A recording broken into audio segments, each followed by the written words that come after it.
WCW Halloween Havoc, 1997. An absolute all-star card with one of the greatest matches of all time. And yet, somehow, after watching this entire pay-per-view, I came out flaccid. It's just classic WCW. The really good stuff's really good. The really bad stuff is really bad. But this show is very monumental for a variety of reasons. Like I said, we have a legendary match for the Cruiserweight Championship. We have the pay-per-view debut of Goldberg. And we also have the last time on pay-per-view we will ever see Macho Man's original knees. Strap in. It's time for the Apron Bump Podcast. It's the hardest. Talk around and disregard it. Strip you off the ground, show you what heart is. Standing strong and proud, nothing can knock this. Let's get started. What's up, everybody? Howdy. Howdy, howdy. Welcome to the Apron Bump Podcast. I, of course, am your host, the hardest part of the ring, Kyle. As we approach Christmas of 2025, I am supplying you people with what you are yearning for. That's right, a Halloween episode. Halloween Havoc, 1997. Boy, howdy, am I excited to get into this. This is going to be a long episode, so we won't hang out here too long before we get into the meat and potatoes of this episode. But just wanted to lay it out here. We got a big-time WCW show here in late 97. Speaking of the year of 1997, make sure you stay tuned to the end of the episode where the hardest promotion battle of 1997 continues, where we pit WWF versus WCW versus ECW. We are going to have maybe, I haven't decided yet, but there are potentially some major changes to the scoreboard coming out of this episode. Perhaps. But again, you'll just have to tune in and see. As of right now, WWF is in last place with 9 points. ECW in second with 20 points. WCW in the lead with 29 points. Will they maintain that lead? It's, again, a lot of hot, a lot of cold on this pay-per-view. So it's a very volatile paper. A lot going on. Some shows I cover is like, oh, this is a fine show, and not a lot monumental happened. But man, there is just so much shit to get into on this episode, which is why I think we'll get right into it. And you might be noticing this on a new camera, a temporary camera. I'm using my iPhone here just for this intro. We'll get into the real stuff when we get into the actual episode. But I only mention that in case you're startled watching on YouTube at a new angle. If you're listening on audio, I have the camera set up at my feet pointing up, so you get a really good shot. Is that how you drive YouTube viewership? I don't know. But Daddy will have a new cam in the new year. By the way, speaking of which, this will be the last episode of 2025, as you know, we got Christmas Eve, New Year's coming up. So we're going to take a week break, coming back strong in the new year. And I'm very, very excited. So just a quick programming note there. And speaking of programming, I'm going to program my lips on this guy's cheek, Ryan from the Count Out Podcast. Returning to the show, always a good old time with my boy Ryan. Go check out the Count Out Podcast wherever you listen to podcasts.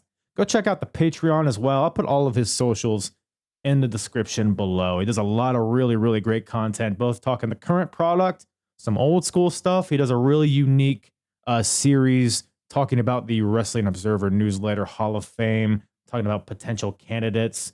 I was actually on one of his episodes and we talked about Kevin Owens, which was a fun retrospective episode. He does a lot of cool stuff like that. So go check him out. Really good dude, really handsome fella, smells nice as well. So go do that. And with that, I think we'll just dive right into the episode, shall we? WCW Halloween Havoc, 1997, with myself and Ryan from the Count Out Podcast. Yeah, my headphones, I think I need to replace the wire because only the right ear works, and I haven't had the time to really investigate it, and it's been like 2 months. I just haven't. It's like an issue, but it's not like big enough of an issue for me to like do anything about, sure. You know? So it's like I'm like sitting next to you, kind of whispering into your ear. It's kind of the sensation you're getting, right? In a way. Yeah. Thoughts? Hair standing on the back of your neck? Goosebumps? That's why I'm wearing a hoodie, buddy. That's why I'm wearing a freaking hoodie. That's smart. You knew it was coming. You knew the pile erections. But you know goosebumps are called pile erections? That's the group plural name, like a murder of crows. Yeah. Yes, exactly. So you add that to your repertoire if it ever comes up in your daily life. But it never does. But go on. well, you should shoehorn ways to fit that in. You know. Speaking of shoehorning things, and speaking of erections, WCW, man, good times. All right, good times all around. Yeah, it's in a way not is this like an all-time great pay-per-view? No, but it's like there's still things good about it, and you can also feel that the wheels are coming off slightly. You can almost like pinpoint the moment where it's like, oh, never mind, we're losing it. Yeah, it's not, the entire company is not there yet, but it is like we're circling the drain. We've like started circling the drain a little bit. Right. Yeah, you can see, especially in hindsight, you can see like the trends starting. Not really starting here, but they're definitely early stages. Exactly. At this point. But like there's just enough good stuff where it's like, oh, okay. I think I'll still watch this. I was reading Dave Meltzer's Observer newsletter. I was to see what his thoughts were in real time, and it was exactly that, where he's like, "This is a weird show where it's like there's good, there's bad," but I think he comes away with like, the Guerrero Mysterio match is such an all-time classic immediately that I cannot give this show a thumbs down. Which is like, I'm like, I tend to agree with you, Dave. I mean, it is so good that it's like, well, you know, that exists here. If that match wasn't here, Kyle, this whole pay-per-view was sunk to ass so much. Dude, and I was like, because this is my first time watching this show, so I'm unfamiliar with like, is it like critically acclaimed? Is it like not a good show?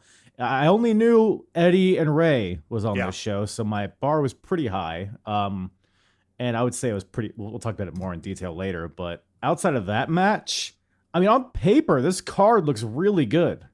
Yeah, I think that's the problem. I think that's the problem with WCW in general, is that like on paper, it's on paper out of context. There's a lot of stuff that, I think that's just like a lot of the, I don't know, I feel like that's a lot of the Attitude Era stuff in general. Attitude Era, WCW Monday Night War stuff, where it's like, we sort of rose-colored glasses little thing sometimes, and forget like what the quality of some of these wrestlers were by the late 90s. And so you look at this card and you're like, look at all these, you know, from our perspective, it's like, look at all these legends. Surely this card will be great. And then you look at it and you're like, oh yeah, I forgot that there's years where it's like, and it's only, that's the other problem. This is WCW at this point. It's gonna get worse from this.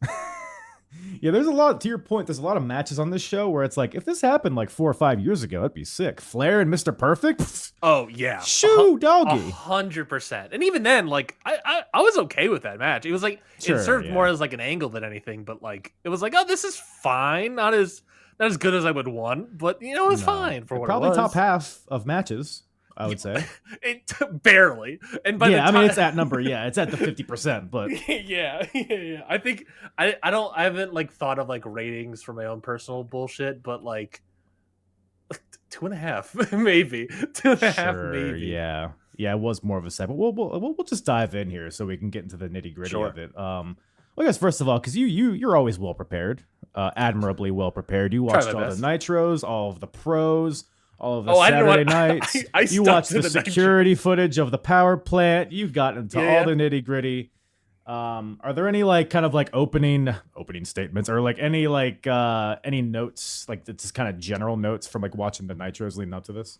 General notes. Well, first off, thank you for having me back on, Kyle. It's been, it's a pleasure to be back on. I'm glad I picked what a pay-per-view to pick. General notes.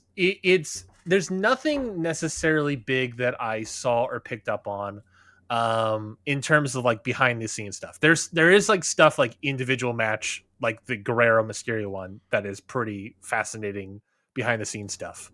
But like this show does extremely well. I was reading the Observer, like I said, and it was Dave writes, this show did so well. Let me see if I have the numbers.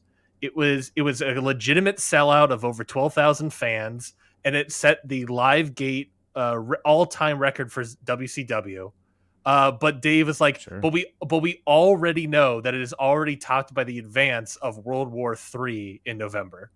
Like it's a point of like WCW in 1997 is doing gangbusters, and this show, despite how much the quality is, and I think that's like part of it is like the quality turn. I think that happens to like in a modern sense. The quality turns before the business really turns. And the quality is starting to turn, which obviously, foretells what will happen in the future. Speaking of camera issues, Kyle's camera don't mind me, just restarted over here. Kyle's camera he's trying to take me down again. The hackers have been sent. Much like Rey Mysterio, you entered the Phantom Zone for some reason. There's no Hulkamaniacs here.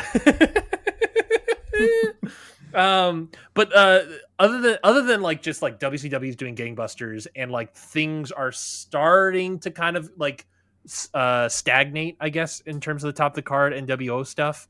They're trying to mix it up with Mr. Perfect, I guess, but still. The only other things that like are interesting is the Sting Crow stuff is happening. He is at the point where he's like doing some interactions. Like he's interacted, I think maybe 2 times on Nitro on the build to this, from Fall Brawl to Halloween Havoc. So he's interacting now, and obviously saw in the main event, like they constantly are teasing him. If I recall correctly, he's not showing up until Starrcade at the end of the year. So we're still a couple months away from him, like show up as in like he's here to stay. Or the match. I think it's the match at Starrcade. Anyways, and then the other like cool important thing, I guess, is on, I want to say it was the second week of Nitro after Fall Brawl. So not the return home show, but the week after that is the Nitro debut of Goldberg. Ooh, where he I think he was doing like dark matches beforehand, but this is like his debut. He has no entrance. Hugh Morris, I think it's Hugh Morris comes out, does his entrance, and already in the ring, Goldberg. And I'm watching Bill Goldberg. It's not Goldberg. It's just Bill Goldberg. And they hype, and the announcers are basically hyping it up in the sense of like, who the heck is this guy? He looks great. Oh, and he won? Like, who the heck is this guy? And then like the next week is Mike Tenay comes in and is like, all right, this is all the research I got. You're a former Falcons player. He's this is great. Of course, like classic Tenay. So it is like, speaking to that sort of, I don't know, maybe it's this idea of like a transitional period to a degree of like, you have this boom of the NWO and everything and Monday Nitro and everything. But 1987 is doing gangbusters financially, but like we are transitioning to like the latter half of WCW where Goldberg is around now. DDP is going up the card pretty significantly. Sting is Crow Sting, and he's about to like be around, permanently as Crow Sting. But like at the same time, I say it's like a transitional year to a degree, but we also sort of know that it has the elements of transitioning to something new, but as we know from history, they never transition to something new, which is obviously the end up being the downfall of WCW. Right. Yeah. And transition, I think, even applies also to WWF on the other channel, because at this in this timeline, at this moment, is when we're getting off the ground with Stone Cold and Vince McMahon. That whole thing's getting underway. We're about to hit the screw job, and we're about to hit that pivot point where WWF takes over. Exactly. So you could argue Halloween Havoc '97 is the peak of WCW. Obviously, there's some good stuff. Like we're just at the beginning stages of Goldberg, like you mentioned. There's some good stuff with Sting and DDP, but man, that's also interesting that like, because I really, what I like about the show a lot is putting wrestling in the context of the time in terms of like an actual timeline. Because I think like maybe it's just me, but like I forget sometimes the timeline of events of things, like in comparison to other stuff. Like you and I watch modern wrestling or whatever, and it's like, okay, Wrestle Kingdom's here, and Dynamite's here, and WrestleMania's here, and like we all like know like everything's happening in sequential order or whatever. Right. But like when I think back into the past, I don't think about how like Halloween Havoc is happening, and around the same time the Stone Cold Vince McMahon stuff is kicking off. And maybe that's just like a lack of knowledge for me, but it is this thing that I constantly happens in my brain where I forget that like, oh yeah, it almost like my brain segments stuff out into like, oh, this is happening at WCW for all this time. It forgets to cross pollinate different universes. I forget. My brain doesn't want to put the universes together, but that's why I like the show so much, is that it allows me to put the universes together. Yeah, I mean, I only know because I'm actively watching everything right now for the podcast. Exactly. And in 5 weeks, I'm not gonna remember that at all. Well, yeah. So. Well, in 5 weeks, I was gonna ask you after the show. What is this happening? What's happening? Are you gonna have a difficult time by the end of the year? I'm always having a difficult time, brother. But if I'm not mistaken, a lot of the archive stuff is leaving Peacock at the end of the year. I might know a guy who knows a guy who knows a guy under the bridge who sells me stuff, and then if you know a guy that has WCW Google Drive, let me know. Yeah. Because I know an ECW guy. Needs it. Yeah, we could do a little trade ski after this on the black market, but it's a fascinating moment because maybe that's what it is. It's like it is a transitional period for wrestling because it is like WCW is at this zenith that it's like almost like the beginning of the end to a degree. Not quite there, but like almost there. Yeah. And whereas at the same exact time, WWF is about to kick off arguably, I mean, you'll find out, I guess, in real time, Kyle, but like arguably like its biggest like blockbuster storyline in the history of WWE. I mean, maybe outside of like Hogan Andre, maybe. I would still put Austin Vince at the top of that. Yeah, I mean, at least like box office, rave reviews. You know, all these different sort of metrics. Like probably the biggest storyline in the history of the company. Yeah, I think WCW still has the advantage. Like as Retribution tries to take me down again, WCW still has overall, in my opinion, the better TV show. Week to week. Raw, you have really good stuff with Stone Cold. You have some good stuff with Brett and Shawn, maybe DX. But then outside of that, it is just a lot of throwaway stuff.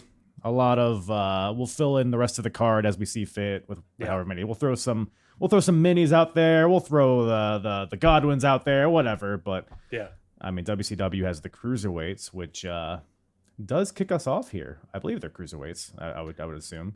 I definitely Ultimo Dragon is. Yuji Nagata at this time, maybe? I don't know.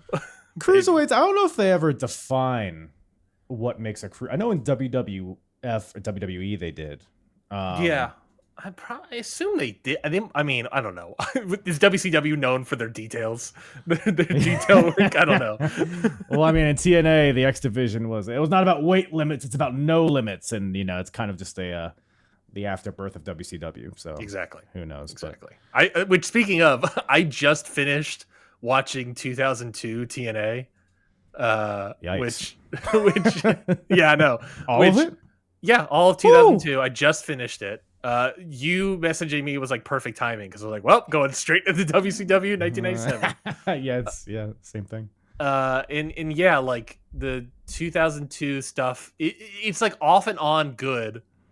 There's like some great stuff, and then by the end of the year, it's like Russo's fully on TV all the time. Well, not TV, pay-per-view, I guess. Sure, yeah. And you're just like, oh, Jesus Christ, get this guy out of here. Yeah, I haven't really delved into 02. I haven't really delved into the Asylum years of TNA. Maybe one day. I would highly recommend like the first 10 shows because the X Division stuff is some of the best stuff. Like it is AJ Styles, Jerry Lynn. Loki is also in that mix. Like it's just like there's one episode of like the first couple pay-per-views they do because the if people don't know, the first like year, and I think going into 2003 as well, they don't have a TV deal. Their business plan is we're going to have weekly pay-per-views, which are I think 2 hours long, maybe 2.5. And there's one of those like first 10 is just one episode that is all the best X Division matches from the first several pay-per-views. And it's just seek that out. And you'd be like, yes, this is all I need. I think I'll just watch Ring of Honor from that time period instead. It's kind of the same thing. It's pretty much. I mean, I'm saying Low Key and Styles is here when their Ring of Honors are around the corner. Yeah, Samoa Joe exactly. And Briscoes, obviously. Right. But none of these guys were there, I don't think. We open up. Well, first of all, shout out to Halloween Havoc and the set, the atmosphere. WCW always a fun set. Always a fun set, in my opinion. That'll come into play in a later match, which we'll speak to later. Tease, perhaps a little foreshadow, huh? Yeah. Yuji Nagata is the first gentleman we see here. And he's taken on Mr. Ultimo Dragon. So this is Yuji Nagata, of course, accompanied by Sonny Ono. This is more so a Ultimo Dragon Sonny Ono segment here, I guess you would say. But there is a match here. It's a pretty decent match. The crowd's hot for it. That was like my first note. Is it's like Yuji Nagata's like he hasn't really been on TV a lot. He's pretty newly introduced, but the crowd's like he's got heat. They're booing him. They're cheering Ultimo. Crowd's into it. I thought there was some fun work here. Some good kicks from both guys. You know, some high flying stuff, submission stuff. It was a pretty well rounded match. I thought. Good way to start. What'd you think about this? Yeah, hot open. Obviously with the crowd, and speaking to like this was a sellout crowd, you could probably feel the buzz in the room. This not to date this podcast, but I'm going to. Last night was the AEW Dynamite in Georgia, which I attended live, and that was a sellout crowd. Granted, not 12,000 in attendance. I think sellout at 2,000. But like you can feel a buzz of a sellout crowd, and when a show kicks off, the pyro's going off. You're like, all right, let's get into it. And you get some high flying, sort of puro lucha action with Ultimo Dragon. And yeah, Yuji Nagata, like you said, it's very much a story between Sonny Ono and Ultimo Dragon. Didn't really touch on it. If I recall correctly, during the majority of the match, it's mostly the post-match angle where they attack Ultimo Dragon's arm and beat him down. And I think Ultimo Dragon, they use it as a way to Ultimo Dragon to be written off TV for a little bit, because I believe Tenay mentioned something about how he had like bone spurs in his elbow. Oh yeah. So they use it as a way to write off Ultimo Dragon a little bit. Interesting. Because ultimately, I thought it was like a fun like opener. Like this is like exactly the kind of like opener. To me, it's like this is the kind of like match that like would open like a modern wrestling show. Is just like like this is a fun open between two guys that are good workers, and we're gonna go out here and have a nice little match, Nothing too crazy, nothing too brain power inducing. Just a couple of guys kicking each other. We got some Asai moonsaults from Ultimo Dragon, the namesake.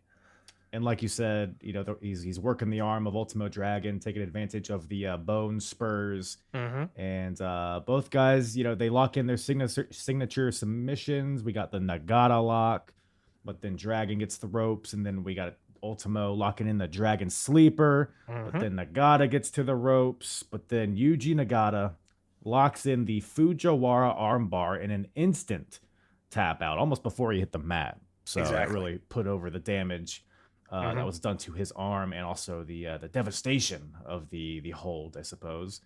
So Yuji, Blue Justice, I think he's called nowadays. Yeah, not sporting the Blue Justice here. Really sporting these gold gloves, like Gold Justice. These gold MMA style gloves that look so weird. They almost look like the Alexa Bliss gloves. Do you remember those? I was just thinking when I was watching Yuji Nagata wrestle, I'm like, he's kind of like the early version of Alexa Bliss. Yeah, he's a 1997 Japanese Alexa Bliss. I think that's what everybody says. I didn't want to bring it up because it's so hack to say. Mike Tenay wanted to say it, but he knew that he would be dogged on by Bobby the Brain, so he just avoided it. Was Alexa Bliss born? You're probably right. I think she's slightly older than I am, so I think she was born. Would you like to take a guess? What year do you think she was born? I'm gonna guess 89. No, later. 91? 91, exactly. August 4th, August 9th, sorry, 1991. All right, so maybe a 6-year-old Alexa Bliss was donning the gloves and doing the whole thing with their fists. She was watching Halloween Havoc and got inspired by Yuji Nagata. Look, I do a show called The Ballot. We talk about, wrestlers on the Hall of Fame. We talk about historical significance. What's more historically significant than Yuji Nagata's gloves from Halloween Havoc 1997, inspiring a young Alexa Bliss? Not a lot of things. No. And also, get your Sabu's out of here. Get your El Genericos out of here. I hope you're taking notes over there for the next step. So, we should also mention that in the middle of this match, Raven and his Misfits walk into the arena, take their seats ringside. They're a little late to the show, but that's okay. Okay. I believe at this point it's Raven, Stevie Richards, Billy Kidman, and I believe Saturn. I don't know if Saturn was here. I know he's been on Nitro. Yeah, Saturn showed up on Nitro. He didn't show up here for whatever reason, but it was also like production wise, like just a weird thing because you could see during the match like multiple people looking over to see Raven and the Misfits come down. And then like it was like a full 3 minutes later where production's finally showing them on the steps. And it's like, okay, guys, come on. Which I think that does kind of add to like the realistic chaos of it. Sure, that's fair. That's a fair case. I think there's a balance between like making it realistic and making it like watchable, to your point. Yeah. But I think about that a lot, especially with like modern wrestling nowadays, where it's like it's gotten to the point where it's very, very produced.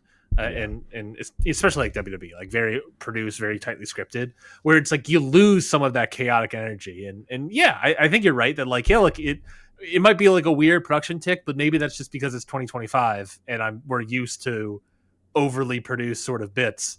So I don't disagree with that. I can see that as a fine call.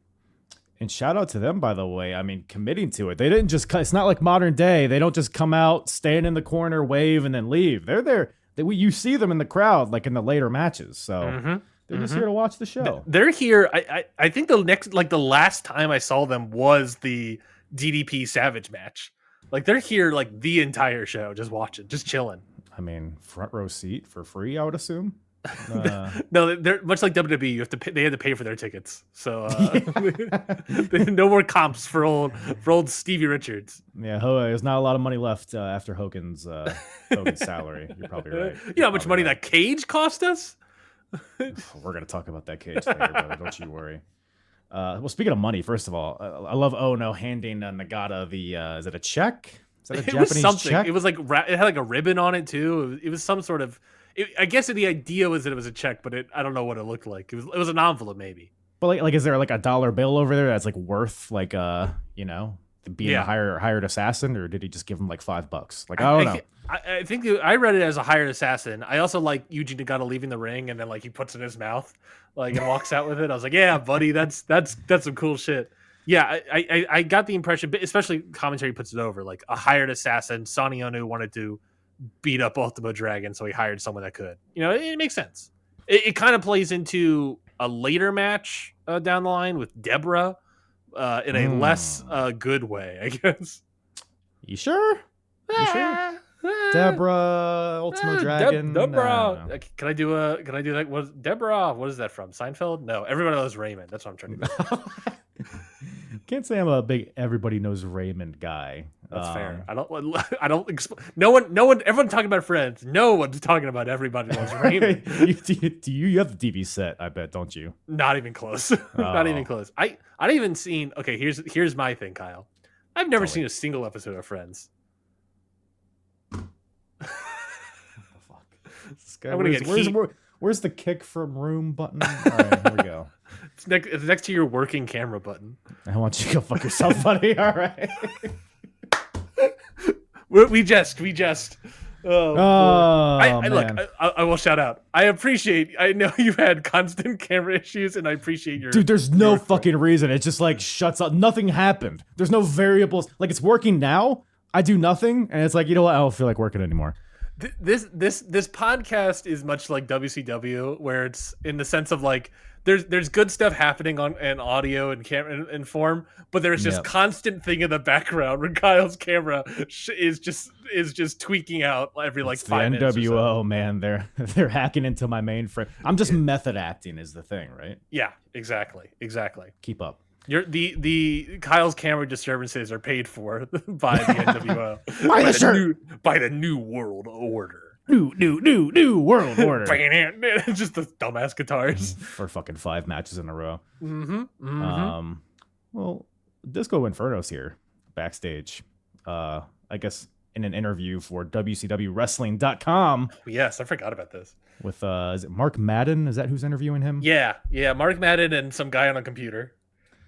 I only bring this up because Disco has, of course, a match later in the night, a man versus woman match. Yep. And it's been made clear that he's not allowed to punch or kick her, so he's all frazzled. He doesn't know what to do. Is he not allowed to punch and kick her, or is he just not going to because it's like the gentlemanly thing to do? Man, I have so many issues with that. We'll get into that when the match comes. Fair enough. Jackie's here. She hops. I guess she can't wait for the match, so she hops the desk and starts beating on him. Mm-hmm. But just a little. I think Jackie's the bully here, and I think she's the true heel in this equation. Wow, the first person that has ever sided with Glenn Gabberty. Oh fuck! I fucked up the joke. No, take two. The first person that has ever.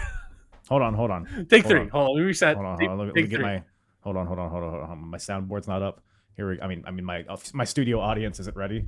1, 2, 3, action. The only person that has ever sided with Disco Inferno on anything. Can you hear that? Is it not playing? Son of a bitch! What is happening? There was a laugh track. What in tarnation, dude? Yeah, I want you to keep that in and double it. Hold on. Oh, I don't even have the right mics. Hold on, here we go. Hold on, let me pull this up. All right, hold on. We can't do it again. We have there to. There we go. We've spent so much time in this segment. All right, here we go. You ready? No, it's still not working. Fuck it. We're doing it live. This fucking thing sucks. You know what'll make me happy? That you know we'll fix this whole situation. What? Ghetto. Or what did Mike Tenay keep calling him? Gato? No, not Gato. Ghetto. He kept saying ghetto, right? What did I say? Ghetto? I don't know now. I think he's just infiltrated my mind now. I think Gato. Hey, that's the Mike Tenay promise. That's what he always says. Yeah. Gato looking awful. I'll say. I mean, like his look is bad. I was like, is this the same Gato? Like, it didn't really look like him.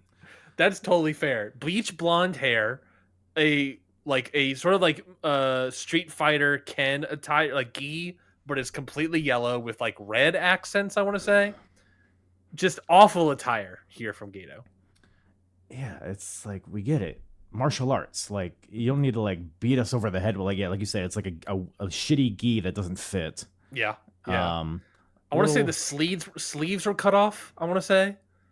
Yeah, it was he just looked like a big baby. I don't know what the issue is, but not menacing. No. I'm gonna see if I can find a picture of him because it looked. Oh no,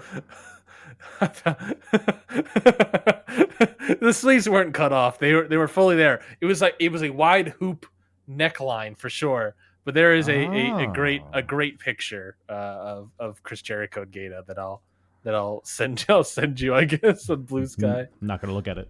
That's fair. You're professional. You're a professional. I am not. Apparently, my computer can't handle it. Chris Jericho versus Gato. Kind of just like a late addition to the show. Not a lot of story here, if any, that I'm familiar with. But yeah, just the owner, right? The booker of New Japan. He's not the owner. He's the booker. He's the head booker, or at least the booking committee of New Japan right now. Has been for, I don't know, probably a decade at this point, decade and a half maybe at this point. Right. House of Torture member, more importantly, probably. Oh yeah. House of Torture. I can't copy and paste this picture. Moving on. Yeah, House of Torture member Gato. By the time this comes out, for sure. I mean, seconding Okada at Tanahashi's retirement match. Like, he's a significant figure in Japanese wrestling at this point in time. He's a New Japan. I think he's for WAR still existing. I think he's in New Japan at this time. But the background here is Chris Jericho and Gato have a long rivalry in Japan when Jericho was in Japan. They talked about it a little bit on commentary with like their outings of New Japan, but WAR War is where they like feuded significantly over the junior heavyweight belt. So that was like kind of the idea, is that they have a known history that the Las Vegas crowd has no idea what it is, right? Obviously, and the idea is that they're like reversing and they're aware of each other's moves and whatnot, and doing all that jazz. Which I mean, I like it, but it is this thing of like the crowd has no idea who he is, right? And they kind of respond in that way. But exactly. To your point, Mike Tenay does a beautiful job at building him up, because Gato comes out, he's pretty schlubby looking, not threatening at all. But Mike Tenay lays it out like, hey, this guy's beaten Chris Benoit, he's beaten Jericho, he's beaten Six, he's beaten Liger. He's beaten Liger. He was in the finals of the Super Juniors. He's a former junior heavyweight champ. Like, he's very decorated. So it's like, oh, okay, maybe I'll actually pay attention to this. And then he throws in here, he's like a big fan of 70s Southern brawling. And Tony Schiavone's like, 70s Southern brawling? Like, he's like, a man after my own heart. Like, oh my God. That's all you need. That's all you need. Before the actual match, though, like, did you watch this on Peacock? Yes, I did. Chris Jericho's entrance, his music. The fuck are we doing, man? Look, I get it. You can't use not Nirvana. I get it.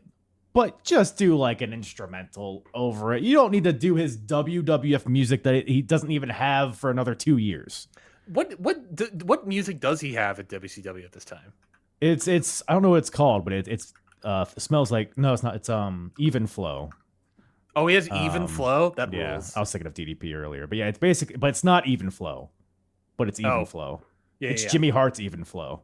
Even Flow, baby. You know? I didn't know you have a Jimmy Hart impression. Oh my God. God damn. I could do the whole rest of the podcast like that if you'd like. Well, another thing I've been doing this past year is I've been watching 1985 Memphis. So I've gotten a lot of Jimmy Hart as well, which has been very fun. Man, that plus your O2 TNA, how are you functioning? Well, that's a great question. Ping pong, little AEW in there, like there's a lot going on. There's a lot. Look, I got to do a lot of research. I got to watch a lot of stuff to pick up on all this stuff. I respect it. But the match, also I'm insane. Go ahead. No. I think that that's well known. That's well known on the streets.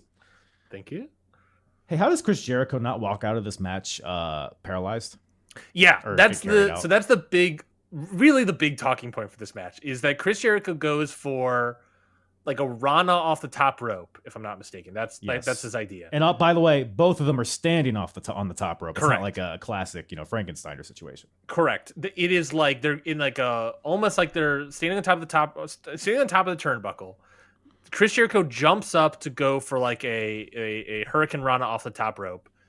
Gato, I don't know what he was thinking. Maybe he slipped. Maybe the plan was to reverse it into a power bomb. I don't know exactly. Maybe he slipped on his gi. Reversing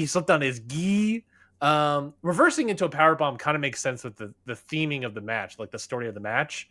But ultimately, it's like Gato falls too forward. So Jericho doesn't have enough room to rotate on his Hurricanrana.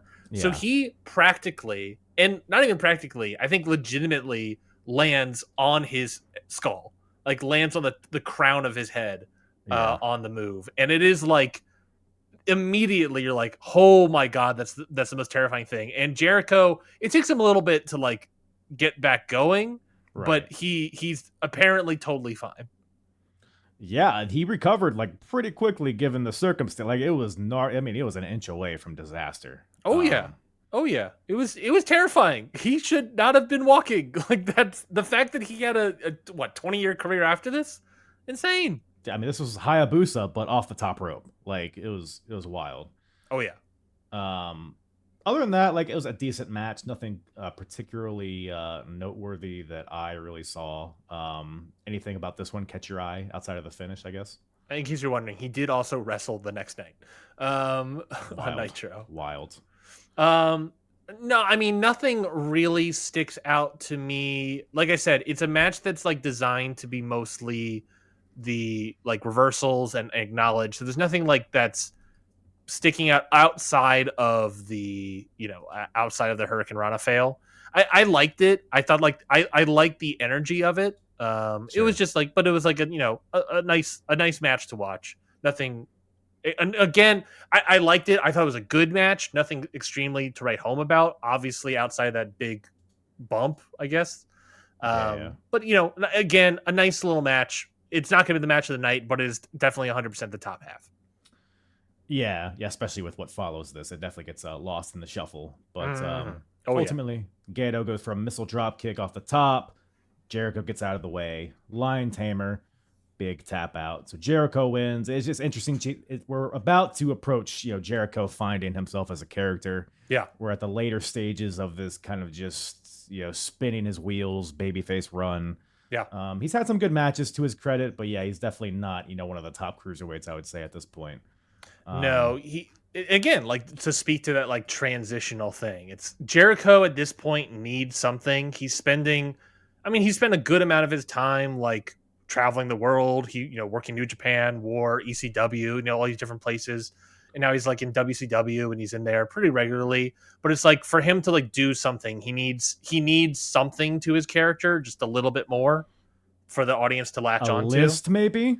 Perhaps I can come up with a list of ideas. How many things? Number 1, Painmaker. Number 2, White Jushin Thunder Liger. Why is that your number 2 gimmick for Jericho? I don't know. I'm trying to think of all his gimmicks. Number 3, Scarf Guy. Number 4, or like Nick Bockwinkel guy with the suit. Yeah. Chris Bockwinkel. Chris Bockwinkel. What else? Is Jericho a gimmick? I guess so. Not really, kind of. It's kind of the Nick Bockwinkel thing. Great theme song, though. Great theme. That was a good one. That was a good one. That had a good remix. There was a period where they just had shitty remixes for songs. Yeah, not a lot of. Not a lot. If I recall correctly, Chris Jericho demanded a good remix for that song. It was like him and Edge, I think, had like a wonky one or something. Yeah. I think it was probably because of that, where he's just like, we're not doing that again. Please. There's like a Miz and Big Show one that was really bad, where it's literally they just like take the two and just like chop and cut and put them together. They don't like blend them at all. Yeah, exactly. But yeah, this is a nice little match. I thought it was good. It was just sort of like, yeah. I mean, the most exciting stuff is the next match. The next match being a potential match of the year contender. We got the WCW World Cruiserweight Championship on the line. It's a title versus mask match. Yeah. We got Eddie Guerrero, the champion, facing off against Rey Mysterio Jr. By golly. Yeah, this is an extremely well-known historic match. Yeah. This is a legitimately great match. The speed, the intensity, the explosiveness that comes from this match from both these guys starts at the beginning of the match and ends at the end of the match. It is nonstop action. It is some of the cleanest lucha libre wrestling you'll ever see. Yeah, Eddie Guerrero doing basing like a god. That springboard to the outside into a Hurricane Rana. Like the amount of work that Eddie Guerrero has to do in terms of body movement and like being able to like hold Mysterio during all that stuff, and Mysterio itself have to flying through the air and then immediately like change course. Like it is just beautiful, beautiful wrestling. Yeah, that's really like I think the foundation of all of this and why this is so good is just their chemistry, both like with how they know each other and just like you said, their body types. Like Eddie at this point, he's put on a lot of mass. Yeah. And then you got Ray, obviously, who's a tiny guy. So that makes Eddie such a good base, like you said. And I mean, it's just also effortless. Like, yeah, it's fast. Yeah, they're doing impressive, like athletic moves, but everything just feels so smooth. It feels organic. Like it doesn't feel like we're telegraphing spots. It doesn't feel like we're getting set up for things. Like it feels like they're fighting, but as luchadors. And like, it's just a perfect blend. Like, I think this is my first time actually watching this match from start to finish. Really? I've seen clips of. I mean, I've probably seen this match like in totality, like through clips. Sure. But from bell to bell, like this is my first time sitting down and watching it, and I had high expectations, and I didn't know if they were going to be met. But man, it's just like, yeah, it's really what it is. It felt organic. It felt like every part of the match blended into the next part like so seamlessly. Everything made sense. Also, both guys have a lot of momentum at this point. There's big Eddie sucks chants. Yeah, before the bell. He's super over as a heel at this point. And then Rey Mysterio on the other end of the spectrum, also very over. One of the most acclaimed wrestlers in the world at this point. So you have the great build up. Also, Eddie taking his mask on Nitro. Eddie's recent heel turn, so we're kind of like newly introduced to this character. There's just so many elements just even before the bell even rings that sets this up to be good. There's also like a lot of other great stuff. Eddie as what was his wrestler name? Was it El Caliente? I think it was something like that. Yeah, they had a match on Nitro essentially. They had a match on Nitro already because it was Eddie as El Caliente, and they don't get the reveal until a little bit, after the match. Plus, also at the same exact time, during this period, obviously, as I assume it's part of the build. I don't think it was in the same segments if I recall, but it was part of the build. They have Mike Tenay doing little like promo packages where he's going over like the history of lucha libre, the importance of it in Mexican culture, the importance of the mask and what it means in terms of Mexican culture. Like a lot of like, I can't say for certain, but I have to imagine that like a good amount of that knowledge we all have about like lucha libre wrestling stems from like, at least for like American viewers, the majority of American viewers, stems from Mike Tenay's video packages on this subject. Like in 97, and then all leading to, like you said, you have great heel work from Eddie Guerrero. The crowd super invested him. The crowd super invested Mysterio. You have great heat heading into this match as well. Plus, you have this background history that explains explains the why to the audience of why should we care about this match outside of the heat. It's more than just we're fighting over a belt. I'm also fighting for my identity. I'm fighting for, if you're Mysterio, I'm fighting for my identity, my culture, ultimately. Who I am as a wrestler and as a person, a person of like Mexican heritage as well. Like it's all of that gets added into it, and then on top of that, Kyle, you have like an undoubtable like 5-star match classic of just insane lucha libre wrestling that puts everything over the top. And it becomes this like momentous moment in wrestling that like, we all know that like 1,000% people watch this match today. People go seek this match out. Yeah. This match feels so much like a high level wrestling match that you would see today.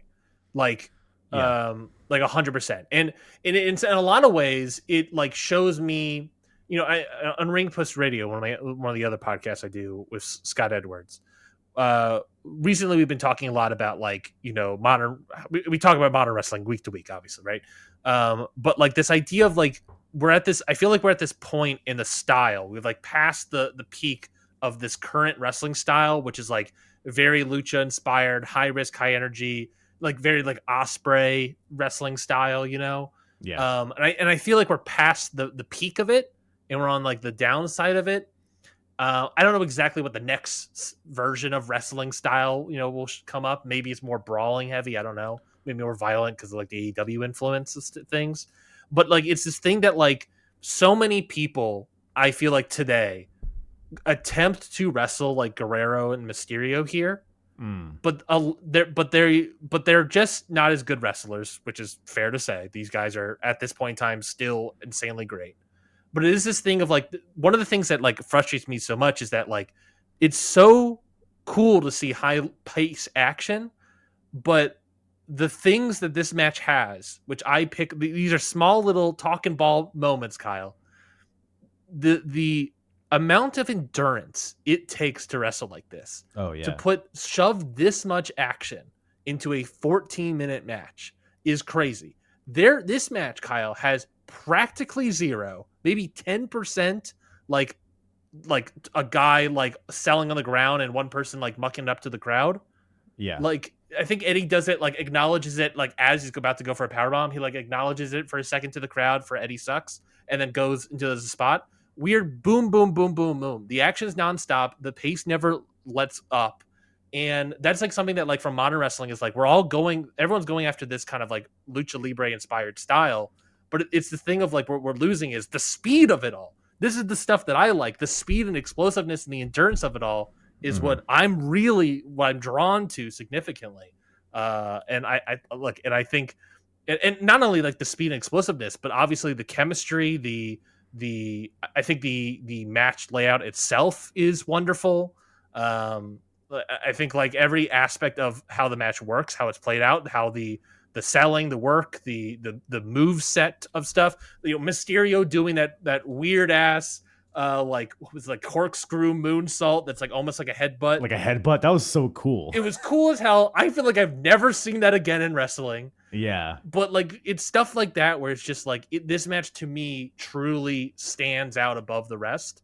And I feel like even when this match would fit like a glove in modern wrestling, it would still be a standout match of the year in modern wrestling.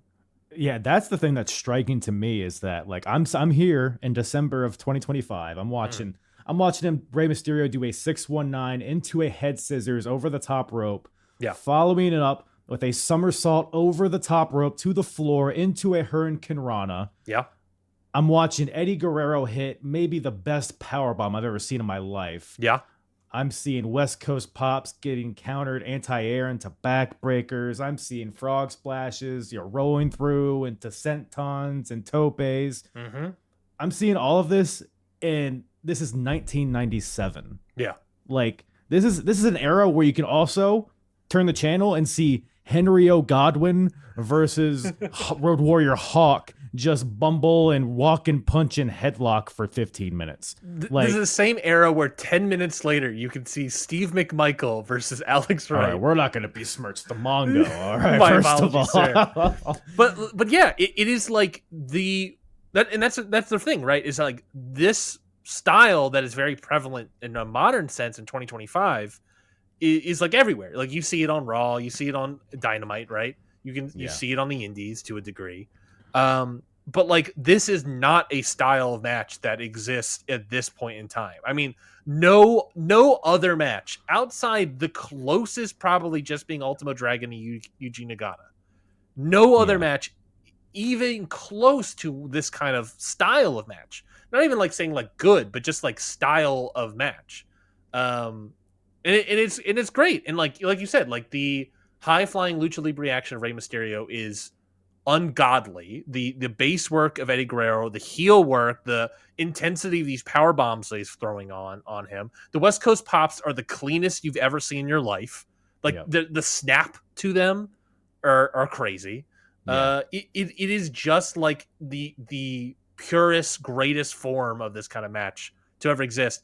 And I think you could pop it in today and it would still be a great match of the year contender. But you pop it in 1997, and you're like, this is undoubtedly the best match in existence. How can anything top this? Yeah, it's and there's stakes also, by the way. It's not just a random match. It's a mask. He loses his mask if he loses. So there's like drama involved, and obviously we care about the characters like we established earlier. Like it just had all of the elements to make almost a perfect match, I would say. Speaking of the mask, that's the research tidbit that I want to pop up here as well. Please. So the finish of this match was not, according to rumors, not according to the Wrestling Observer newsletter and various other sources, the finish of this match was not decided until practically minutes before the match went out. Really? In terms of like who was going to win? Correct. For a very long time, Eric Bischoff wanted Mysterio to lose. To lose his mask. Mysterio was adamant to not lose his mask, did not want to, for the very reasons that Mike Tenay lays out in all of those Lucha Libre things. And Eric Bischoff, And at one point, this is according to the Wrestling Observer, at one point a few days before the match, Eric Bischoff personally called Mysterio up and told him that if he didn't lose the match, it would be considered a contract breach, and he'll both be fired and even threatened with a lawsuit. What? Exactly. That's so serious. Extremely serious. Eventually, Mysterio changes his mind and says, "You know what? I like my job. The mask is everything, but I would prefer have a job. I have a family. I assume at this point. I don't know. I don't know if he has a wife at this point. I believe he does. I think he does too. And he decides, you know what? Fine, I can lose. And he goes up to tell Bischoff, and Bischoff is like, "Oh no, that's fine. I've already changed my mind. Eddie's gonna lose. You're gonna win the title." And it is like that. It is like that, like down the wire. It is like before literally the day of the show where these decisions are happening, where apparently this entire day going into this, Mysterio was thinking he was going to lose. At the very last minute, Bischoff is like, "No, never mind. We're going to go with you and put the title on you and keep the mask on you." I don't know what convinced Bischoff to change the decision, but his decision was changed, and forever and ever, Mysterio never removes his mask. Isn't that crazy? Not once. Definitely. No, that'd be silly. That'd be filthy, and that'd be animalistic. I'll tell you. But it's crazy that like, even like just to think like, obviously things end up happening, but it's those sort of moments that like sort of baffle me, like the alternate reality moments of like, what if Mysterio just lost his mask here? What would that have done to him? You know, would have done anything. I mean, he's that great a wrestler that can overcome it. Who knows? Yeah, because so when does the Kevin Nash stuff happen? Is that 99? I believe it's 99. I can double check that, but I believe it's 99. Because I think Ray still has a bit more of a run with the mask on. Yeah. So yeah, I don't know. I mean, the cruiserweights, you know, the title kind of goes back and forth, and it's almost like its own universe. So I don't know if a ton would have changed in the grand scheme of things, but I don't know. Maybe if he had a lengthy run without the mask, maybe he would have kept it off when he went to WWE, and then that would have had a lot of effects for sure. But yeah, it looks like 98, late 98 at Super Brawl 9 is where Mysterio loses the match, and loses a tag team hair versus mask match with Scott Hall and Kevin Nash, where Mysterio is forced to remove his mask. Gotta imagine just that whole year is just Eric Bischoff begging him to take that mask off. I mean, legitimately, maybe like it literally like this. All this thought goes into this match of maybe Mysterio loses his mask, and then literally, practically a year later, he does. So yeah. It is like what changed it, and what forced him to go back. Well, also, part of this match that I didn't really realize, because obviously, we're talking about their gear for a second. I mean, Eddie comes out with the black and gold tights, which is sick. He's got the mullet and full toe. And then Rey Mysterio, obviously, it's the iconic, like, full body purple suit. Yeah. Which is that like a superhero, or is it just like a... I believe it is the Phantom. I believe is who it is. I see. I'm not... I want to say it's the Phantom. Not the Phantom of the Opera, but the comic book character, the Phantom. So it seems like his mask was a part of his suit, no? Correct. So if he were to unmask, would he just have to take his suit off? Pretty much. I think Bobby the Brain says that at some point. He's like, "We'll remove all of it." Well, hey, in kayfabe, it's genius, right? You can't take my mask off. It is. It's attached to me. The whole build to this is, I want to say, like, they have a match or they have some sort of interaction where Guerrero just comes over and rips the mask off of Mysterio's That is head. a sick spot, by the way. It was on Nitro. It was Rey Mysterio versus Dean Malenko. Dean had the cloverleaf on Rey, or maybe it was like a roll-up or something. Yeah. And the referee is checking the shoulders, and then Eddie slides in the back door, quickly just rips the mask off, and then Dean like rolls him into the cloverleaf. Like, it was just such a smooth spot, such a cool spot. But yeah, that did happen. And I've always loved, obviously he's doing a comic book character, but I always loved he didn't have to do a onesie. He didn't have to do like this one piece suit thing, which I think I saw video. There's a video online of like a 2000s WWE watch along, where it's Eddie and Michael Cole and Rey Mysterio watching this match back. Yeah, it's pretty interesting, and I think part of it is him talking about like the suit was awful to wear. It was just so tough because it was also you could see him during the match a lot. Like his mask just keeps shifting and then it tangles everything, and he's just like constantly fixing which things. Just makes it all the more impressive that they were able to do what they were able to do. Oh yeah. I don't even know if we've brought up the famous DDT spot. The famous DDT spot, the sort of moonsault flip over Eddie Guerrero straight into a DDT. Again, beautiful, perfect. So good, so good. Is there any other elements of this match that we didn't touch upon? I guess outside of the finish. I want to put over Mike Tenay specifically. I talked about obviously he had the videos going into it, but I think also like so much of my enjoyment from this and why I really love Mike Tenay so much as an announcer is. Like I shock among shocks. I really enjoy hearing a bunch of history and research about something. Sure. Can you believe it, folks? I can't. So like Mike Tenay bringing in and so over the top, and I'm sure like Bobby the Brain is like ribbing Mike Tenay to an extent. And probably undoubtedly ribbing Mike Tenay to an extent. But like Mike Tenay going on and on and on about the history these two have, the history of the mask, what they've been doing on Nitro, all these, the history of them, Eddie Guerrero formerly wearing a mask in Mexico, and then the only luchador ever in the history of Lucha Libre up to that point. I don't think if it's ever happened again, I don't know, to voluntarily choose to take off his mask, change promotions. He wore a mask in Japan as well, even after he already took his mask off in Mexico, which is funny. Right.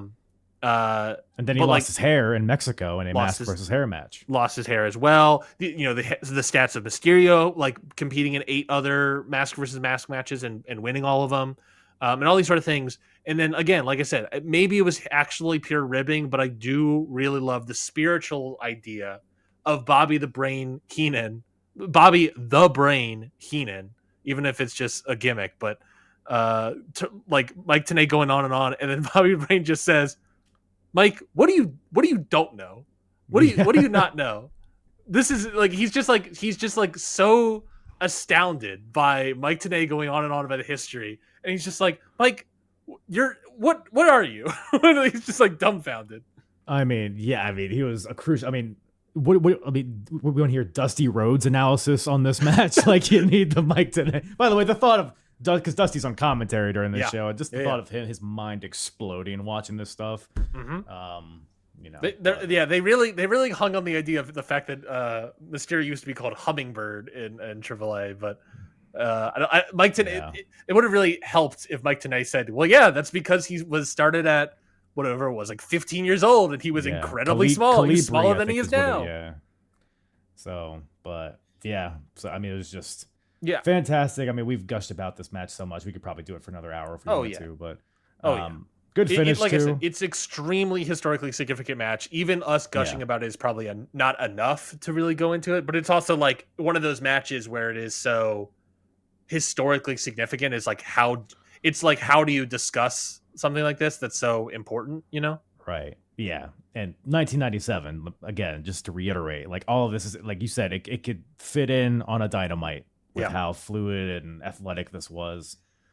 And then the finish comes when Eddie propels Ray to the top rope and he sets him up for a Splash Mountain powerbomb, but Ray counters into a Hurricane Rana for the 1-2-3. So he retains his mask and he wins the Cruiserweight Championship. My goodness, ripped mask and all, because his mask had been ripped during the match as Eddie was beating on him. He had camel clutches and whatnot.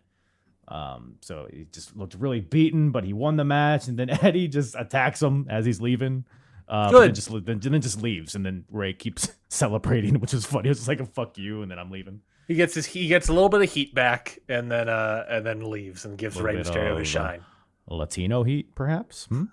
Plays music. folks, this is where I would hit the studio audience laugh track. Let's see if it's working in. Oh, did you hear it? No. Are you fucking me? Are you fucking me in my ass right now? I'm not. Not even close.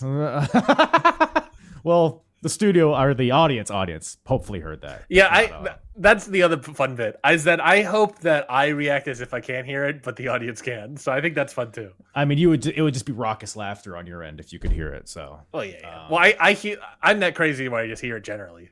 Yeah, you know, that's a good point. That's a good point. Every joke I make follows by a laugh track. Well, what about just ask my wife? Well, I'd rather ask Mean Gene because he seems to have all the scoops. As he does. Plug in the hotline here. Apparently, there's a new Click member backstage. Any ideas as to who that is? I was going to research it, but I didn't. No idea. no idea. It might be. Was Louis, because I know Louis Piccoli comes in soon. Was he a Click guy? I don't think so. Or did he hate the Click? I think it's one or the other. I truly do not remember. Or maybe Mean Gene is just feeding us some bullshit. I think that also could be an option. Maybe it's ways to get people into calling the hotline. I don't know. Well, there's also so it's very in line with all the tech issues here.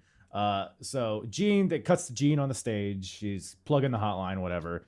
And then there's this like really weird transition. Like nobody comes out. It's just him plugging the hotline. Then he throws it back to Tony Schiavone, and he's like, "All right, well, Tony, what are you gonna be wearing for Halloween?" And then there's like this pregnant pause of like 3 seconds, which is forever. It feels like. And then Tony's like, "Oh, I don't know. Maybe I'll go in my Mean Gene costume." Anyway, here's Hulk Hogan. He had nothing. It was just he panicked. He panicked. It was like, what do I say? I don't know. Mean Gene. But then it continues because then he throws it backstage to Hogan and Bischoff. You know, the black and white, the NWO backdrop. Right, here's Hogan and Bischoff, and then it cuts to Hogan and Bischoff looking at the camera. All right, and then he starts. It's like they like didn't know they were on or something. Mm-hmm. It was just a weird. It was super awkward transitions. It's hilarious though, but it's a very pivotal segment that kind of feeds into the rest of the show. Can I be honest here? Please. A pivotal segment that honestly, at least when it comes to like commentary stuff, derails the entire show. Thank you. I hated this as a full show premise. Like on a TV thing, I think it's fine, right? Sure. On a pay-per-view, and look, I think it's one thing to do it on a pay-per-view. I think it's like plausible, like, you know, like AEW World's End does, like, we'll do tournament matches, and then you'll see the match at the later thing. So you're building up to the finish. So you're building up to, like, you know, the end of the show. So there's investment to like watch it as the show's unfolding and things are happening. But it's also this idea of like, I already paid the money. You got us. And it's also like a pre-internet. Well, I guess the internet's coming around at this point, but pre-social media stuff where it's like, am I going to call my friend and say, you have to watch this? Sting might come out in the main event. Maybe that's the idea that they were going for. I don't know. But like, it's this idea of Hogan and Bischoff are pulling themselves out of the main event. But they will only go back in the main event. Which if I recall correctly, I don't know how. I don't remember if they even explained how Hogan is able to do this.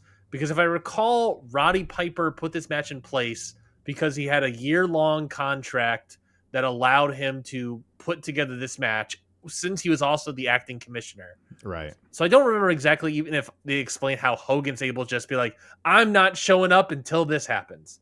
And what he wants happening is a contract signed by Sting saying that he will not be anywhere in the building or the premises, not working the popcorn stands, not cleaning up the garbage after the show.